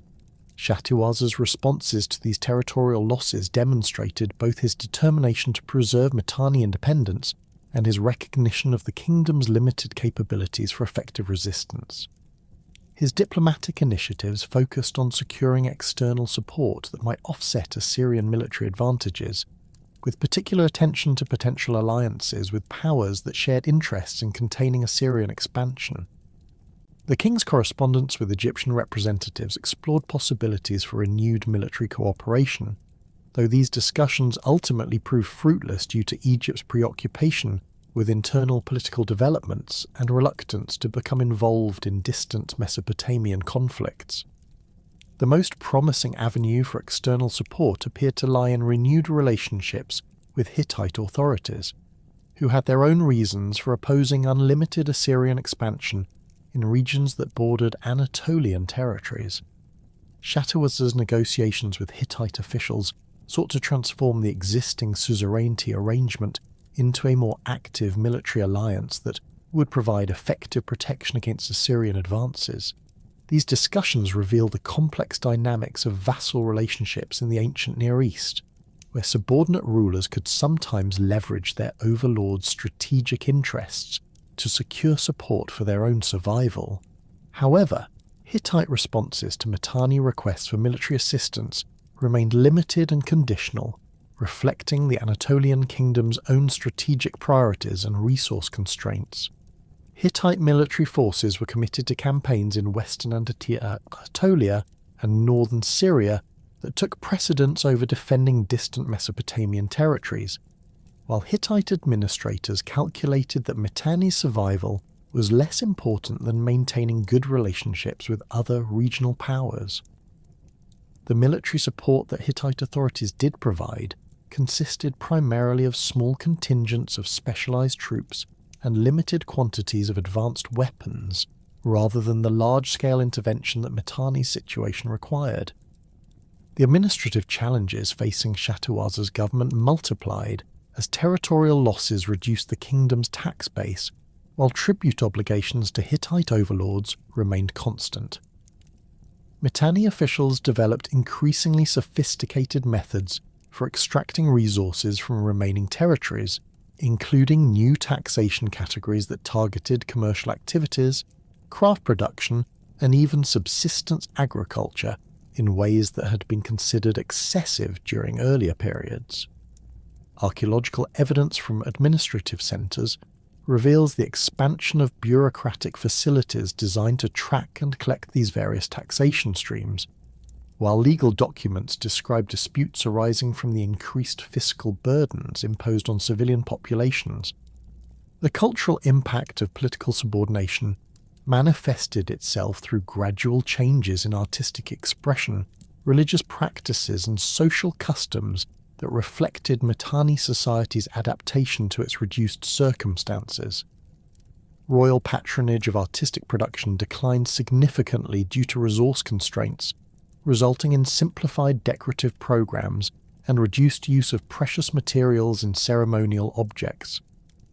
Archaeological discoveries from palace contexts reveal a shift toward more modest artistic expression that emphasized traditional Hurrian motifs while incorporating elements borrowed from Hittite and Assyrian cultural traditions. Religious practices underwent subtle but significant modifications as Mitanni priests adapted traditional ceremonies to accommodate the kingdom's changed political status. The worship of Teshub, the Hurrian storm god who had served as patron deity of Mitanni military campaigns, incorporated new ritual elements that emphasized protection and survival rather than conquest and expansion. Archaeological evidence from temple sites reveals changes in votive offerings and ceremonial equipment that reflect these shifting religious emphases, with increased attention to defensive deities and reduced emphasis on martial aspects of divine worship. The preservation of Hurrian cultural identity became an increasingly conscious priority for Mitanni administrators who recognized that political independence might be lost, but cultural distinctiveness could potentially survive. Educational programs in major urban centers emphasized instruction in Hurrian language and literature, while craftsmen received encouragement to maintain traditional production techniques even when foreign markets preferred different styles. These cultural preservation efforts created tensions between practical adaptation to political realities and idealistic commitment to maintaining ancestral traditions. Shalmaneser I's succession to the Assyrian throne around 1274 BC brought renewed military pressure against Mitanni territories, as the new king sought to complete the conquest of regions that had remained under nominal Mitanni control despite previous Assyrian advances. Shalmaneser's military campaigns employed more systematic approaches to territorial occupation than his predecessors, with Assyrian forces establishing permanent administrative installations in conquered regions, while implementing population transfer policies that reduced the likelihood of future rebellions. Archaeological evidence from sites conquered during this period reveals the construction of distinctly Assyrian administrative buildings, alongside the systematic destruction of Mitanni governmental facilities. The siege of Washukanni itself, undertaken by Shalmaneser's forces around 1270 BC, represented the ultimate test of Mitanni's capacity for independent survival under Shatiwasa's leadership. The capital's defences, which had been strengthened during the early years of Shatiwasa's reign, proved inadequate against Assyrian siege techniques that had been refined through decades of successful campaigns. The systematic approach employed by Assyrian engineers included the construction of siege ramps, deployment of battering rams, and coordinated assaults that gradually wore down defensive capabilities while preventing effective relief operations. The eventual fall of Washukanni marked the effective end of Mitanni as an independent political entity, though Shatiwasa managed to escape the city's capture and continue resistance from strongholds in the western regions of his kingdom. Archaeological excavations in the palace quarter reveal extensive destruction that indicates systematic looting and deliberate demolition of governmental facilities, while residential areas show evidence of population displacement and economic disruption that characterize the transition to Assyrian administration. The royal archives, which had preserved centuries of diplomatic correspondence and administrative records, were scattered and largely destroyed during the city's capture. The final phase of Mitanni resistance centered on remaining fortified positions in the Kabur Valley, where Shatiwasa and his supporters attempted to maintain control over agricultural territories that could support continued military operations. These defensive efforts relied increasingly on guerrilla tactics that avoided direct confrontation with superior Assyrian forces while disrupting enemy supply lines and communication networks. Archaeological evidence from this period reveals the construction of hidden supply caches, concealed defensive positions, and communication systems that enabled coordinated resistance activities across multiple locations. The gradual absorption of remaining Mitanni territories into the Assyrian administrative system proceeded through a combination of military conquest and diplomatic negotiation that reflected Assyrian recognition of the practical challenges involved in governing diverse populations across vast distances. Local administrators who demonstrated willingness to cooperate with Assyrian authorities often retained positions within the new governmental structure, while those who continued resistance faced systematic elimination and replacement with Assyrian appointees. These transition processes created hybrid administrative arrangements that preserved some elements of traditional Hurrian governance while implementing Assyrian legal and fiscal systems. The cultural legacy of Mitanni's Golden Age persisted in various forms despite the kingdom's political destruction, as Hurrian religious practices, artistic traditions, and technological innovations continued to influence developments throughout the region. Former Mitanni territories retained distinctive cultural characteristics that distinguished them from core Assyrian regions, while refugee populations carried Hurrian traditions to new locations where they merged with local customs to create syncretic cultural forms. The preservation of Hurrian language in religious and legal contexts ensured that key elements of Mitanni civilization survived the kingdom's political collapse. The systematic dismantling of Mitanni's remaining strongholds accelerated dramatically under Shalmaneser I's methodical campaign strategy, which prioritised the permanent elimination of Hurrian political authority rather than mere territorial occupation. Archaeological excavations at Tel Hamidia reveal the sophisticated siege works constructed by Assyrian engineers during their assault on this crucial Kabur Valley fortress, including massive earthen ramps that enabled battering rams to reach previously impregnable wall sections and elaborate tunnel systems designed to undermine defensive foundations. The fortress walls, constructed from massive limestone blocks quarried from nearby hills, showed evidence of systematic bombardment by stone-throwing engines that created breaches large enough for coordinated infantry assaults. The capture of Tel Hamidia provided Assyrian forces with a strategic base for operations throughout the central Kabur region, where several smaller Mitanni strongholds continued to resist under local commanders who had refused to acknowledge Assyrian authority. These secondary fortifications, typically built on natural hills and reinforced with mud brick walls, lacked the sophisticated defensive features of major urban centres, but compensated through their positions overlooking crucial agricultural territories and water sources.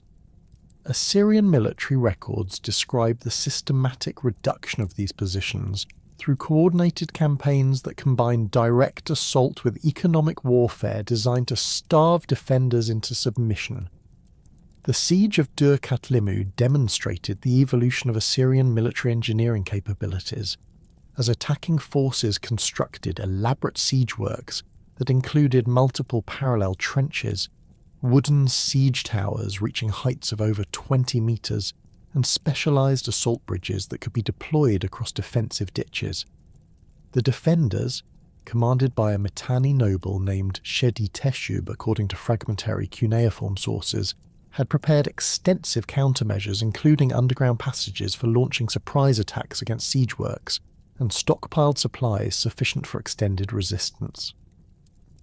Archaeological investigation of the siege perimeter reveals evidence of intense combat, with thousands of bronze and iron arrowheads scattered across the battlefield, alongside fragments of siege equipment and defensive installations. The psychological impact of these systematic conquests extended far beyond their immediate military significance, as surviving Mitanni administrators throughout the region recognised that continued resistance would result in complete destruction rather than negotiated surrender. Intelligence reports preserved in Assyrian archives describe the voluntary submission of numerous fortified positions whose commanders calculated that cooperation offered better prospects for personal survival than futile military resistance. These capitulations typically involved formal ceremonies where Mitanni nobles publicly acknowledged Assyrian sovereignty while receiving guarantees of personal safety and retention of local administrative positions under the new imperial system. Shalmaneser's campaign against the fortified city of Washukanni revealed the comprehensive nature of Assyrian conquest procedures, which extended beyond military occupation to encompass systematic documentation of captured resources and population transfers designed to prevent future rebellions. The city's massive granaries, capable of storing grain supplies for thousands of inhabitants, were methodically emptied and their contents transported to Assyrian supply depots, while skilled craftsmen identified during the occupation were relocated to Assyrian cities where their expertise could serve imperial production requirements. Archaeological evidence from residential quarters indicates selective demolition of buildings associated with Mitanni administrative functions, while structures suitable for Assyrian governmental purposes were preserved and modified according to imperial architectural standards. The final assault on Washukanni itself represented the culmination of Shalmaneser's systematic campaign to eliminate Mitanni political authority throughout the Kabul region. The capital's defences, which had been continuously strengthened since Shatuwaza's installation as king, featured multiple concentric walls constructed from fired brick and reinforced with bronze fittings that provided exceptional resistance to conventional siege equipment. Assyrian engineers responded by constructing the largest siege works documented in contemporary military records, including earthen ramps that required thousands of workers labouring for months to complete, and specialised siege engines capable of launching projectiles weighing over 100 kilograms against defensive installations. The systematic destruction of Washukanni's administrative quarter eliminated the physical infrastructure that had sustained Mitanni governmental operations for over 2 centuries. Archaeological excavations reveal the deliberate demolition of the royal palace complex, where throne rooms decorated with precious metal inlays were stripped of valuable materials before the buildings were burned and their foundations covered with rubble. The royal archives, containing diplomatic correspondence and administrative records that documented Mitanni's interactions with regional powers, were scattered throughout the destruction debris, with many tablets showing evidence of deliberate breakage that suggests systematic efforts to eliminate historical records of Mitanni independence. The capture of the Great Temple of Teshub within Washukanni's religious quarter demonstrated Assyrian recognition of the symbolic importance of eliminating Hurrian religious authority alongside political institutions. The temple's massive ziggurat, constructed from millions of mud bricks and featuring elaborate decorative programs celebrating Hurrian deities, was systematically dismantled, with its materials transported for use in Assyrian construction projects. The temple's extensive treasure chambers yielded thousands of precious objects, including gold jewellery, silver vessels, and ceremonial weapons that were incorporated into Assyrian royal collections or redistributed as rewards for military service. Population deportations from conquered Mitanni territories followed established Assyrian procedures designed to eliminate potential centres of resistance while providing skilled labour for imperial projects throughout Mesopotamia. Contemporary Assyrian administrative records describe the systematic identification and relocation of specific population categories, including skilled craftsmen, experienced administrators, and members of the former ruling elite who possessed knowledge valuable to imperial governance. These deportations typically involved the separation of families and the dispersal of related individuals across different regions to prevent the formation of exile communities that might organise future rebellions. The relocation of Hurrian metalworkers to Assyrian production centres in the Tigris Valley provided the empire with access to advanced bronze working techniques that had been developed in Mitanni workshops over generations. Archaeological evidence from Assyrian metalworking sites reveals the sudden appearance of sophisticated alloying methods and decorative techniques that correspond chronologically with the conquest of Mitanni territories. These technological transfers enhanced Assyrian military capabilities through improved weapon production, while contributing to the development of luxury goods that demonstrated imperial wealth and cultural sophistication. Agricultural specialists deported from the fertile Kabul Valley brought expertise in irrigation management and crop cultivation that proved valuable for expanding agricultural production in core Assyrian territories. The sophisticated water management systems developed in Mitanni territories, including canal networks that maximized distribution efficiency while preventing soil salinization, were replicated in Assyrian agricultural projects under the supervision of relocated Hurrian engineers. These knowledge transfers contributed to increased agricultural productivity that supported growing urban populations and expanded military forces throughout the Assyrian Empire. The systematic destruction of Mitanni's urban infrastructure extended beyond military targets to encompass commercial and residential facilities that had supported the kingdom's economic foundation. Archaeological surveys of major Mitanni cities reveal widespread evidence of deliberate demolition that eliminated marketplaces, workshops, and storage facilities essential for regional economic activity. The destruction of these commercial installations disrupted trade networks that had connected Anatolia, Syria, and Mesopotamia for centuries, forcing merchants to develop alternative routes that bypassed former Mitanni territories and reduced the economic importance of the Khabur Valley region. Tukulti-Ninurta I's succession to the Assyrian throne around 1243 BC brought renewed intensity to campaigns against remaining pockets of Mitanni resistance in remote regions of the kingdom's former territory. The new king's military strategy emphasized the complete elimination of Hurrian political structures through coordinated operations that combined large-scale military assaults with systematic administrative reorganization of conquered territories.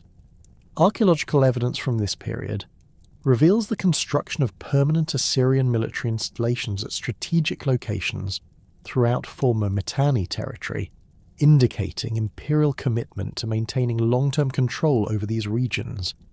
The Siege of Harran, one of the last major urban centres to maintain nominal independence under Mitanni authority, demonstrated the technological superiority that Assyrian forces had achieved through decades of military innovation and conquest experience. The city's ancient walls, constructed during earlier periods and reinforced with traditional Mesopotamian defensive techniques, proved inadequate against Assyrian siege equipment that included iron-reinforced battering rams, torsion artillery capable of launching heavy projectiles over long distances, and specialized assault ladders designed for rapid scaling of defensive walls. The systematic approach employed by Assyrian engineers included the construction of multiple siege camps that enabled coordinated attacks from different directions while maintaining secure supply lines to support extended operations.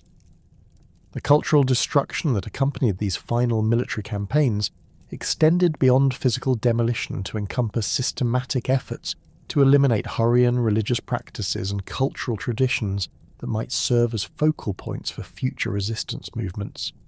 Assyrian administrators implemented policies that prohibited the use of Hurrian language in official contexts while requiring the adoption of Assyrian religious practices and cultural customs. Archaeological evidence from religious sites reveals the deliberate destruction of Hurrian cult objects and the replacement of traditional religious installations with facilities dedicated to Assyrian deities. The transformation of former Mitanni territories into standard Assyrian provinces involved comprehensive administrative reorganization that eliminated traditional governmental structures while implementing imperial bureaucratic systems. Assyrian governors appointed to administer these regions typically came from established administrative families with extensive experience in managing diverse populations, while local officials who demonstrated loyalty to the new imperial system could retain subordinate positions within the reorganized governmental hierarchy. Archaeological evidence from administrative centres reveals the construction of standardized governmental facilities that followed Assyrian architectural patterns while incorporating practical adaptations to local environmental conditions. The economic integration of former Mitanni territories into the Assyrian imperial system required substantial infrastructure development that connected these regions to established trade networks and administrative communication systems. Road construction projects undertaken during this period created reliable transportation routes that enabled rapid movement of military forces and commercial goods between different parts of the empire, while the establishment of way stations and supply depots facilitated long-distance travel and communication. Archaeological surveys have identified numerous construction projects from this period that demonstrate the scale of imperial investment in integrating conquered territories into the broader Assyrian administrative and economic framework. The gradual disappearance of distinctive Hurrian cultural markers from archaeological contexts throughout former Mitanni territories indicates the effectiveness of Assyrian assimilation policies that systematically eliminated indigenous cultural practices while promoting imperial customs and traditions. Pottery production in these regions shifted from traditional Hurrian styles to standardized Assyrian forms, while metalworking techniques adapted to imperial specifications that emphasized functionality over decorative elaboration.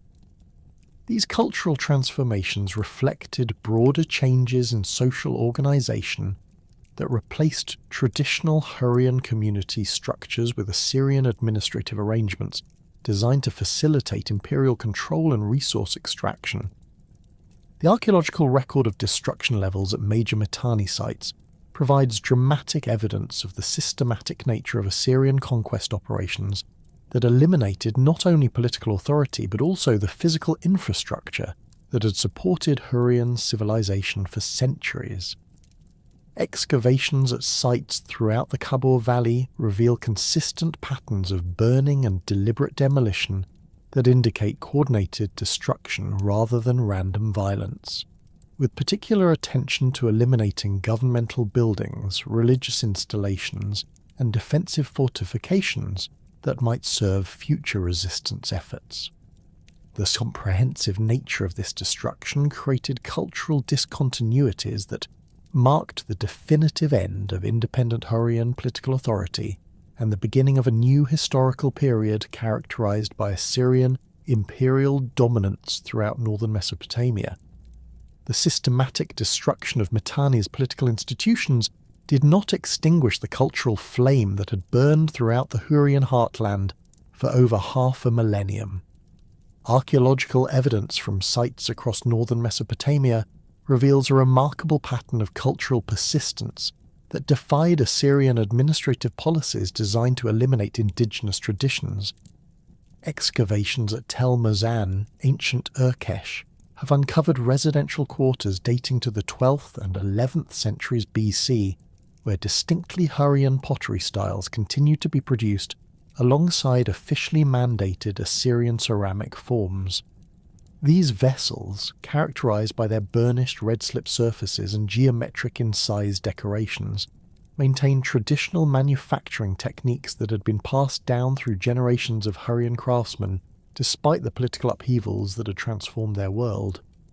The persistence of Hurrian religious practices within the Assyrian provincial system manifested itself through subtle adaptations that preserved core theological concepts while conforming to imperial religious requirements. Temple complexes throughout former Mitanni territory show evidence of continued worship of Hurrian deities, though often under Mesopotamian names that made such practices acceptable to Assyrian administrators. The great storm god Teshub, central figure of the Hurrian pantheon, continued to receive veneration through identification with the Assyrian deity Adad, while the goddess Hepat maintained her protective functions under various local appellations that reflected regional linguistic variations. Cuneiform tablets from Nutsi preserve ritual texts that demonstrate the sophisticated theological adaptations developed by Hurrian priests to maintain traditional worship practices within the constraints of imperial religious policy. These religious adaptations required considerable intellectual sophistication from Hurrian clergy who had to navigate the complex theological landscape created by imperial conquest. Priests developed syncretic ritual practices that incorporated Assyrian ceremonial elements while preserving essential Hurrian theological concepts, creating hybrid religious forms that satisfied imperial requirements without abandoning ancestral traditions. Archaeological discoveries of ritual objects from this period reveal the careful balance maintained by religious practitioners, with ceremonial vessels bearing traditional Hurrian decorative motifs, alongside inscriptions in Akkadian that identified them as appropriate for use in imperial religious contexts. The survival of Hurrian language in specialized contexts demonstrates the tenacious hold that indigenous cultural traditions maintained despite systematic pressure for assimilation. Legal documents from the 11th century BC, discovered in private archives throughout former Mitanni territory, preserve Hurrian terminology for property transactions, family relationships, and commercial agreements that had no precise equivalents in Akkadian or Assyrian legal vocabulary. These linguistic survivals indicate that Hurrian remained the preferred language for intimate community interactions, even as Akkadian became mandatory for official governmental and commercial purposes. Educational institutions that had formerly served Mitanni administrative needs transformed into centres for preserving Hurrian cultural knowledge under the guise of providing practical training for imperial service. Schools in major urban centres maintained instruction in Hurrian literature and historical traditions, while ostensibly preparing students for positions within the Assyrian administrative hierarchy. Archaeological evidence from scribal quarters in cities like Harran reveals libraries containing bilingual texts that preserved Hurrian epic poetry, religious hymns, and historical chronicles alongside the Akkadian translations required for official purposes. The role of deported Hurrian specialists in transmitting cultural elements throughout the ancient Near East created unexpected opportunities for cultural diffusion that extended Mitanni influence far beyond the kingdom's original territorial boundaries. Skilled craftsmen relocated to Assyrian production centres brought with them sophisticated techniques for metalworking, textile production, and ceramic manufacture that enhanced imperial capabilities while preserving traditional Hurrian artistic methods. Archaeological analysis of bronze objects from Assyrian workshops reveals the adoption of Hurrian decorative techniques that featured intricate geometric patterns and stylized animal motifs characteristic of traditional Mitanni artistic expression. Hurrian scribes and administrative specialists, valued for their literacy and organizational skills, found employment throughout the Assyrian Empire, where their expertise proved essential for managing the complex bureaucratic requirements of imperial governance. These officials carried with them not only practical administrative knowledge, but also cultural traditions that influenced local practices in their new locations. Cuneiform tablets from Assyrian administrative centres as far south as Babylon preserve examples of Hurrian legal formulations and bureaucratic procedures that were gradually incorporated into standard imperial administrative practice. The influence of Hurrian religious specialists extended beyond the boundaries of former Mitanni territory, as deportees established communities throughout the Assyrian Empire that maintained traditional worship practices while adapting to local conditions. Temple archives from various Assyrian cities contain references to Hurrian priests who served in official capacities while secretly maintaining traditional religious observances within their expatriate communities. These religious practitioners developed sophisticated methods for preserving theological knowledge through oral traditions that could be transmitted without written records that might attract unwanted official attention. Archaeological discoveries in Anatolia reveal the profound impact of Hurrian cultural traditions on Hittite religious and artistic development during the period following Mitanni's political collapse. Excavations at Hittite religious centres have uncovered extensive archives of ritual texts written in Hurrian language that were used in major state ceremonies, indicating the high regard in which Hittite authorities held Hurrian theological expertise. These documents preserve complex mythological narratives featuring Hurrian deities, whose adventures and relationships provided theological frameworks that influence Hittite understanding of divine authority and cosmic order. The famous Kumabi cycle, preserved in Hittite archives but composed in Hurrian language, demonstrates the sophisticated literary achievements of Hurrian culture and their lasting influence on ancient Near Eastern religious thought. This epic narrative, describing the succession of divine generations culminating in the storm god's assumption of cosmic authority, provided theological concepts that influenced religious development throughout the region. The story's themes of generational conflict and divine succession found echoes in later Greek mythological traditions, suggesting cultural transmission chains that extended across vast geographical and chronological distances. Hurrian musical traditions preserved within Hittite court culture reveal another dimension of cultural survival that transcended political boundaries.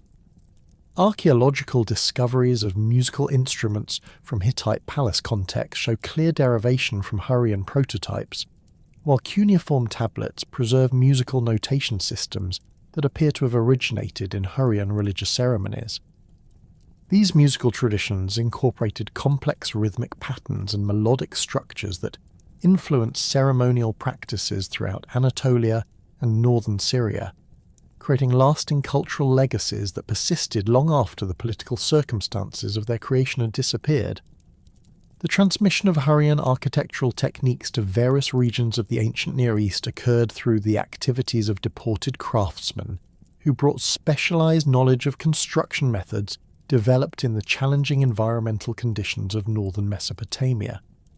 Archaeological analysis of building techniques employed in Assyrian construction projects reveals the adoption of Hurrian innovations in foundation design, water management, and structural reinforcement that proved particularly valuable for construction in regions with similar geographical challenges. These technical transfers enhanced Imperial construction capabilities while preserving traditional Hurrian engineering knowledge. Settlement patterns throughout former Mitanni territory demonstrate remarkable continuity, despite the political transformations that had eliminated indigenous governmental structures. Archaeological surveys reveal that many communities maintained traditional village layouts and agricultural practices that had characterized Hurrian settlement for centuries, adapting to imperial administrative requirements while preserving essential elements of community organization. These settlements typically featured central areas reserved for traditional community gatherings, alongside new facilities required for imperial tax collection and administrative oversight. The persistence of traditional agricultural techniques in former Mitanni territories reflects the practical value of indigenous knowledge systems that had been developed through generations of experience with local environmental conditions. Irrigation networks constructed during the Mitanni period continued to function under Assyrian administration, with maintenance procedures that preserve traditional engineering approaches while incorporating improvements suggested by imperial technical specialists. Archaeological investigation of these irrigation systems reveals evidence of continuous use and gradual modification that maintained essential functions while adapting to changing administrative requirements. Pottery production in former Mitanni territories provides particularly clear evidence of cultural continuity within changing political circumstances. Archaeological analysis of ceramic assemblages from the 12th through 10th centuries BC reveals the persistence of traditional Hurrian vessel forms and decorative techniques alongside the gradual adoption of Assyrian stylistic elements. This ceramic evidence indicates that local communities maintained traditional domestic practices while adapting to imperial commercial requirements that favoured standardised production methods. The survival of Hurrian personal names in administrative documents throughout the Neo-Assyrian period demonstrates the persistence of indigenous identity markers despite official pressure for cultural assimilation. Legal texts and administrative records preserve thousands of personal names that maintain traditional Hurrian linguistic elements, often combined with Assyrian or Akkadian components that reflect the hybrid cultural environment created by imperial conquest. These naming patterns indicate that families maintained connections to ancestral traditions while adapting to the practical requirements of life under imperial rule. Commercial networks that had developed during the Mitanni period continued to function under Assyrian administration, though with modifications that reflected changing political circumstances and imperial economic priorities. Archaeological evidence from trading centres throughout northern Mesopotamia reveals the persistence of traditional commercial relationships, alongside new trading patterns that connected former Mitanni territories to distant regions of the Assyrian Empire. These commercial continuities provided mechanisms for cultural transmission that preserved Hurrian influences in regions far from their original homeland. The influence of Hurrian legal traditions on subsequent Mesopotamian jurisprudence appears in various legal texts that preserve distinctive Hurrian approaches to property rights, family law, and commercial regulation. These legal concepts, transmitted through the activities of Hurrian legal specialists who found employment in Imperial administrative systems, contributed to the development of standardized legal procedures that incorporated elements from various regional traditions. Archaeological discoveries of legal archives from the Neo-Assyrian period reveal the gradual synthesis of different legal traditions into comprehensive imperial legal systems. Textile production techniques developed in Mitanni workshops continued to influence manufacturing practices throughout the ancient Near East as deported craftsmen established production centres in their new locations. Archaeological analysis of textile remains from various sites reveals the persistence of distinctive Hurrian weaving techniques and decorative patterns that maintained traditional artistic elements while adapting to local material availability and market preferences. These textile traditions contributed to the development of luxury goods production that enhanced imperial economic capabilities while preserving traditional Hurrian artistic knowledge. The transformation of Hurrian cultural traditions through interaction with other regional cultures created syncretic forms that preserved essential elements while adapting to new environmental and social conditions. Archaeological evidence from Syrian sites reveals the development of hybrid cultural forms that combined Hurrian religious practices with local traditions, creating distinctive regional variations that maintained connections to ancestral homeland while establishing new cultural identities adapted to local circumstances. The gradual integration of Hurrian cultural elements into broader ancient Near Eastern civilization occurred through complex processes of cultural exchange that operated alongside political and economic transformations. These cultural transmission mechanisms ensured that significant aspects of Hurrian civilization survived the political destruction of the Mitanni kingdom, contributing to the rich cultural heritage that characterized the ancient Near East during the first millennium BC. Archaeological evidence continues to reveal new dimensions of this cultural survival, demonstrating the resilience of human cultural traditions in the face of political upheaval and systematic efforts at cultural suppression. The systematic excavation of ancient Near Eastern archaeological sites, beginning in the mid-19th century, gradually unveiled the forgotten civilization of the Mitanni Empire, whose very existence had been largely erased from historical memory by the thoroughness of Assyrian conquest and subsequent cultural suppression. French archaeologist Ernest de Sarzec's pioneering work at Tello in the 1870s first brought attention to cuneiform tablets mentioning Hurrian personal names and geographical references that suggested a previously unknown political entity in northern Mesopotamia. These initial discoveries prompted more systematic investigations at sites such as Tel Brak, where Max Malouin's excavations in the 1930s uncovered substantial architectural remains and administrative archives that provided the first concrete evidence of Mitanni urban planning and governmental organisation.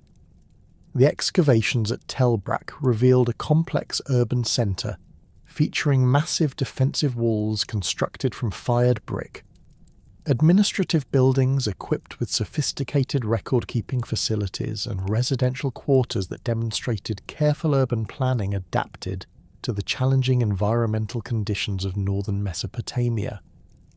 The site's stratigraphy showed clear evidence of multiple construction phases corresponding to different periods of Mitanni political development, with the most impressive architectural remains dating to the 15th and 14th centuries BC, when the kingdom reached its greatest territorial extent and cultural sophistication.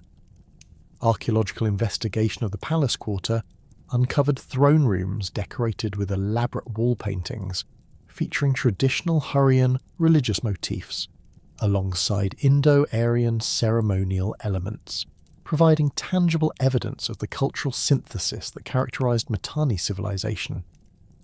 The discovery of cuneiform archives at Tel Brak and related sites provided crucial documentation of Mitanni administrative procedures, legal systems, and diplomatic relationships that had been preserved despite the systematic destruction that accompanied Assyrian conquest.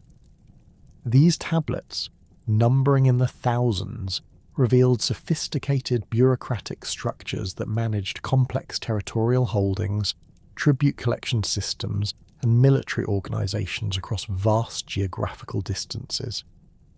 The administrative records demonstrated the kingdom's remarkable capacity for coordinating activities between the central government at Washukanni and provincial centres throughout Syria and northern Mesopotamia, utilising communication networks and standardised procedures that facilitated effective imperial governance.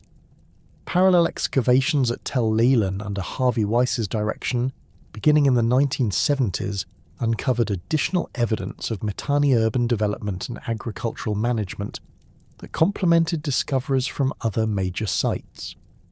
The excavations revealed extensive irrigation systems, grain storage facilities, and craft production workshops that demonstrated the economic foundations supporting Mitanni political and military achievements.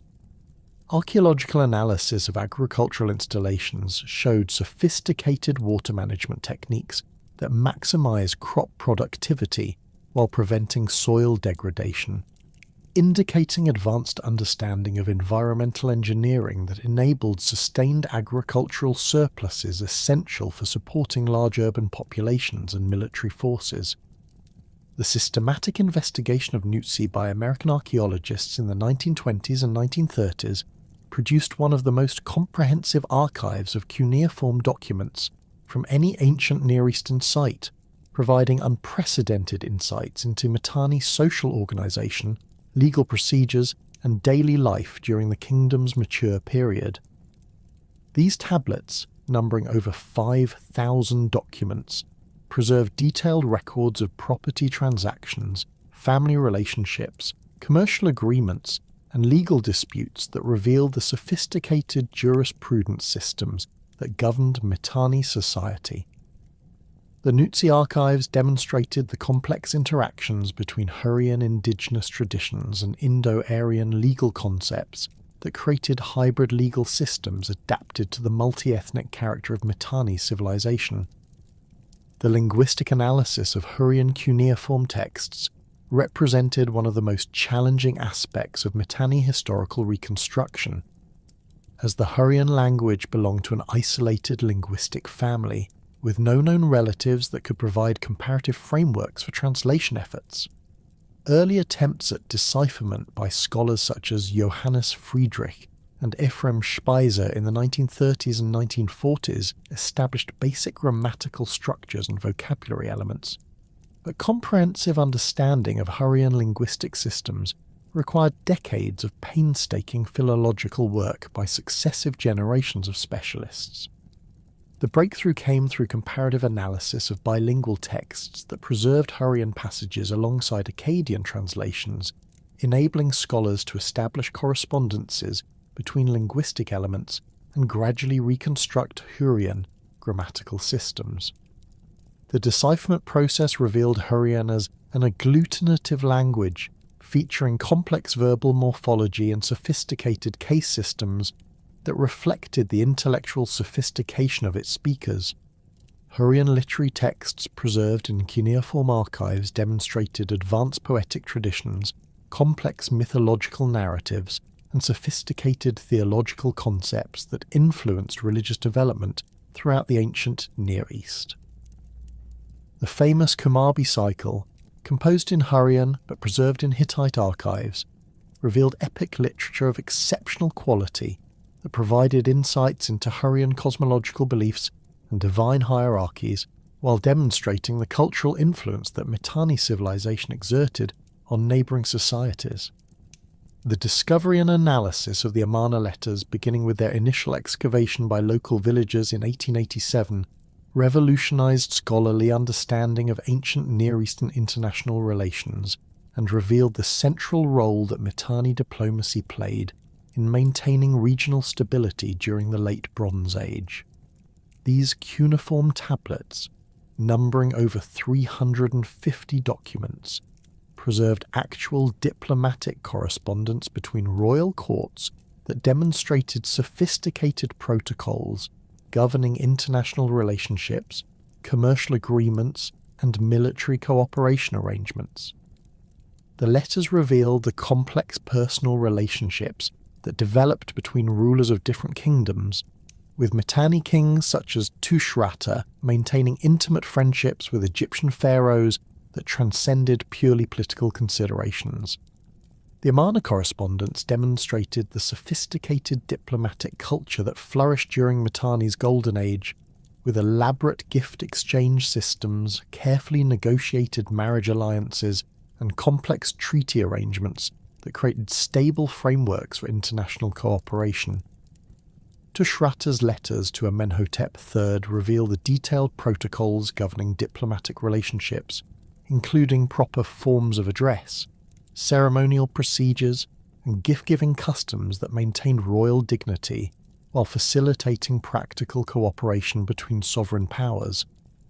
These documents provided unprecedented insights into the personal dimensions of ancient diplomacy, showing how individual relationships between rulers influenced broader patterns of international politics.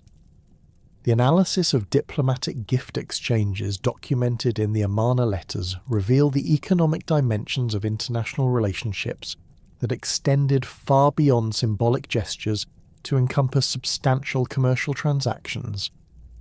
Mitanni presents to foreign courts included elaborate golden jewellery, precious stones, fine horses, and luxury textiles that represented significant economic value while demonstrating the kingdom's wealth and technological capabilities.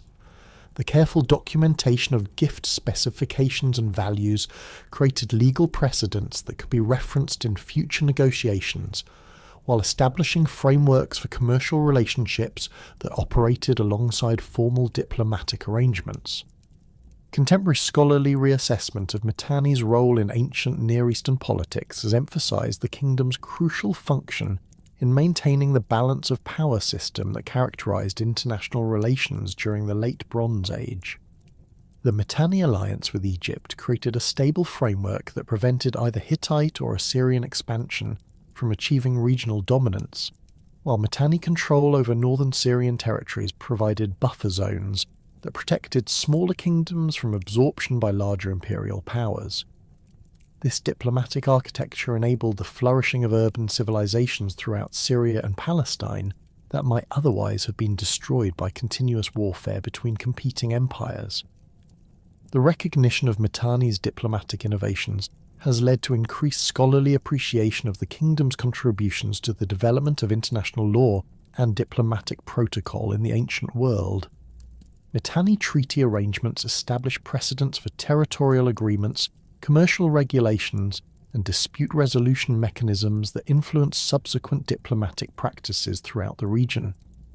The kingdom's successful integration of diverse ethnic populations through flexible administrative arrangements provided models for imperial governance that were adopted by later empires seeking to manage multi-ethnic territories without triggering widespread rebellions. Recent archaeological investigations utilizing advanced scientific techniques have revealed new dimensions of Mitanni technological achievements that were previously unrecognized or underappreciated.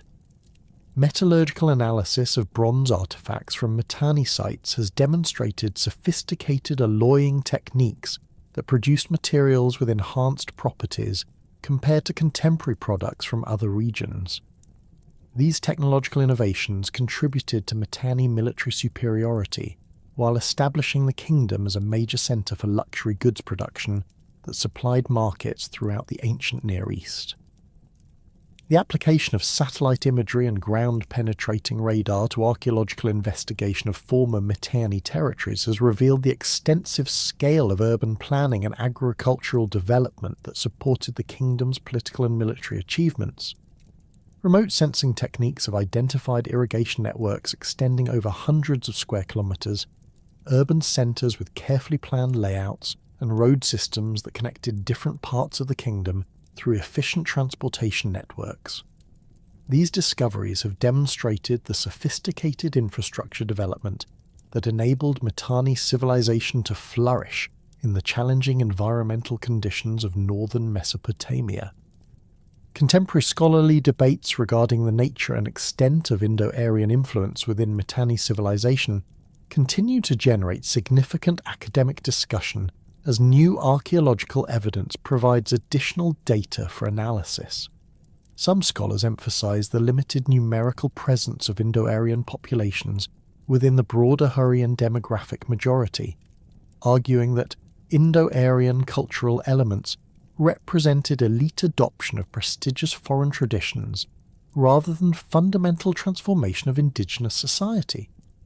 Alternative interpretations stress the disproportionate political and military influence exercised by Indo-Aryan elites whose specialized knowledge of horse training and chariot warfare provided crucial advantages that enabled their integration into dominant positions within Hurrian political structures. The question of Hurrian Indo-Aryan cultural synthesis has become increasingly complex as archaeological evidence reveals varying patterns of cultural interaction in different regions and time periods throughout Mitanni history. Urban centres such as Washukanni show extensive evidence of cultural blending that created hybrid artistic traditions, architectural styles, and religious practices combining elements from both cultural backgrounds. Rural areas, by contrast, often maintained more traditional Hurrian cultural patterns with limited Indo-Aryan influence, suggesting that cultural synthesis occurred primarily among elite populations rather than affecting broader social groups uniformly throughout the kingdom. Linguistic evidence from Mitanni cuneiform archives provides crucial data for understanding the mechanisms of cultural interaction between Hurrian and Indo-Aryan populations. The preservation of Sanskrit-derived terminology for horse training, chariot construction, and military organization indicates specialized knowledge transmission that occurred through direct contact between Indo-Aryan specialists and Hurrian administrative systems. However, the limited extent of Indo-Aryan linguistic influence on general Hurrian vocabulary suggests that cultural interaction remained concentrated in specific technical domains rather than producing comprehensive linguistic transformation.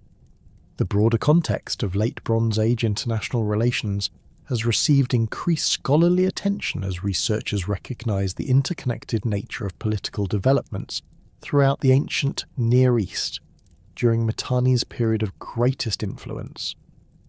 The kingdom's diplomatic relationships with Egypt, Hittite Anatolia, and Assyrian Mesopotamia created networks of alliance and opposition that influenced political stability across vast geographical regions. Mitanni's role as a crucial intermediary between these major powers enabled the maintenance of competitive balance that prevented any single empire from achieving regional hegemony during the 15th and 14th centuries BC. The collapse of this diplomatic balance following Mitanni's internal succession crisis and subsequent Hittite intervention had cascading effects throughout the region that contributed to the broader political instability characterizing the Late Bronze Age collapse. The elimination of Mitanni as an independent political force removed a crucial stabilizing element from the international system, enabling more aggressive expansion policies by surviving powers while eliminating diplomatic frameworks that had previously facilitated peaceful conflict resolution. These developments contributed to the pattern of increasing warfare and political fragmentation that marked the transition from the Late Bronze Age to the early Iron Age throughout the ancient Near East. Modern understanding of Mitanni civilization continues to evolve as ongoing archaeological investigations and scholarly analysis reveal new dimensions of the kingdom's achievements and influence.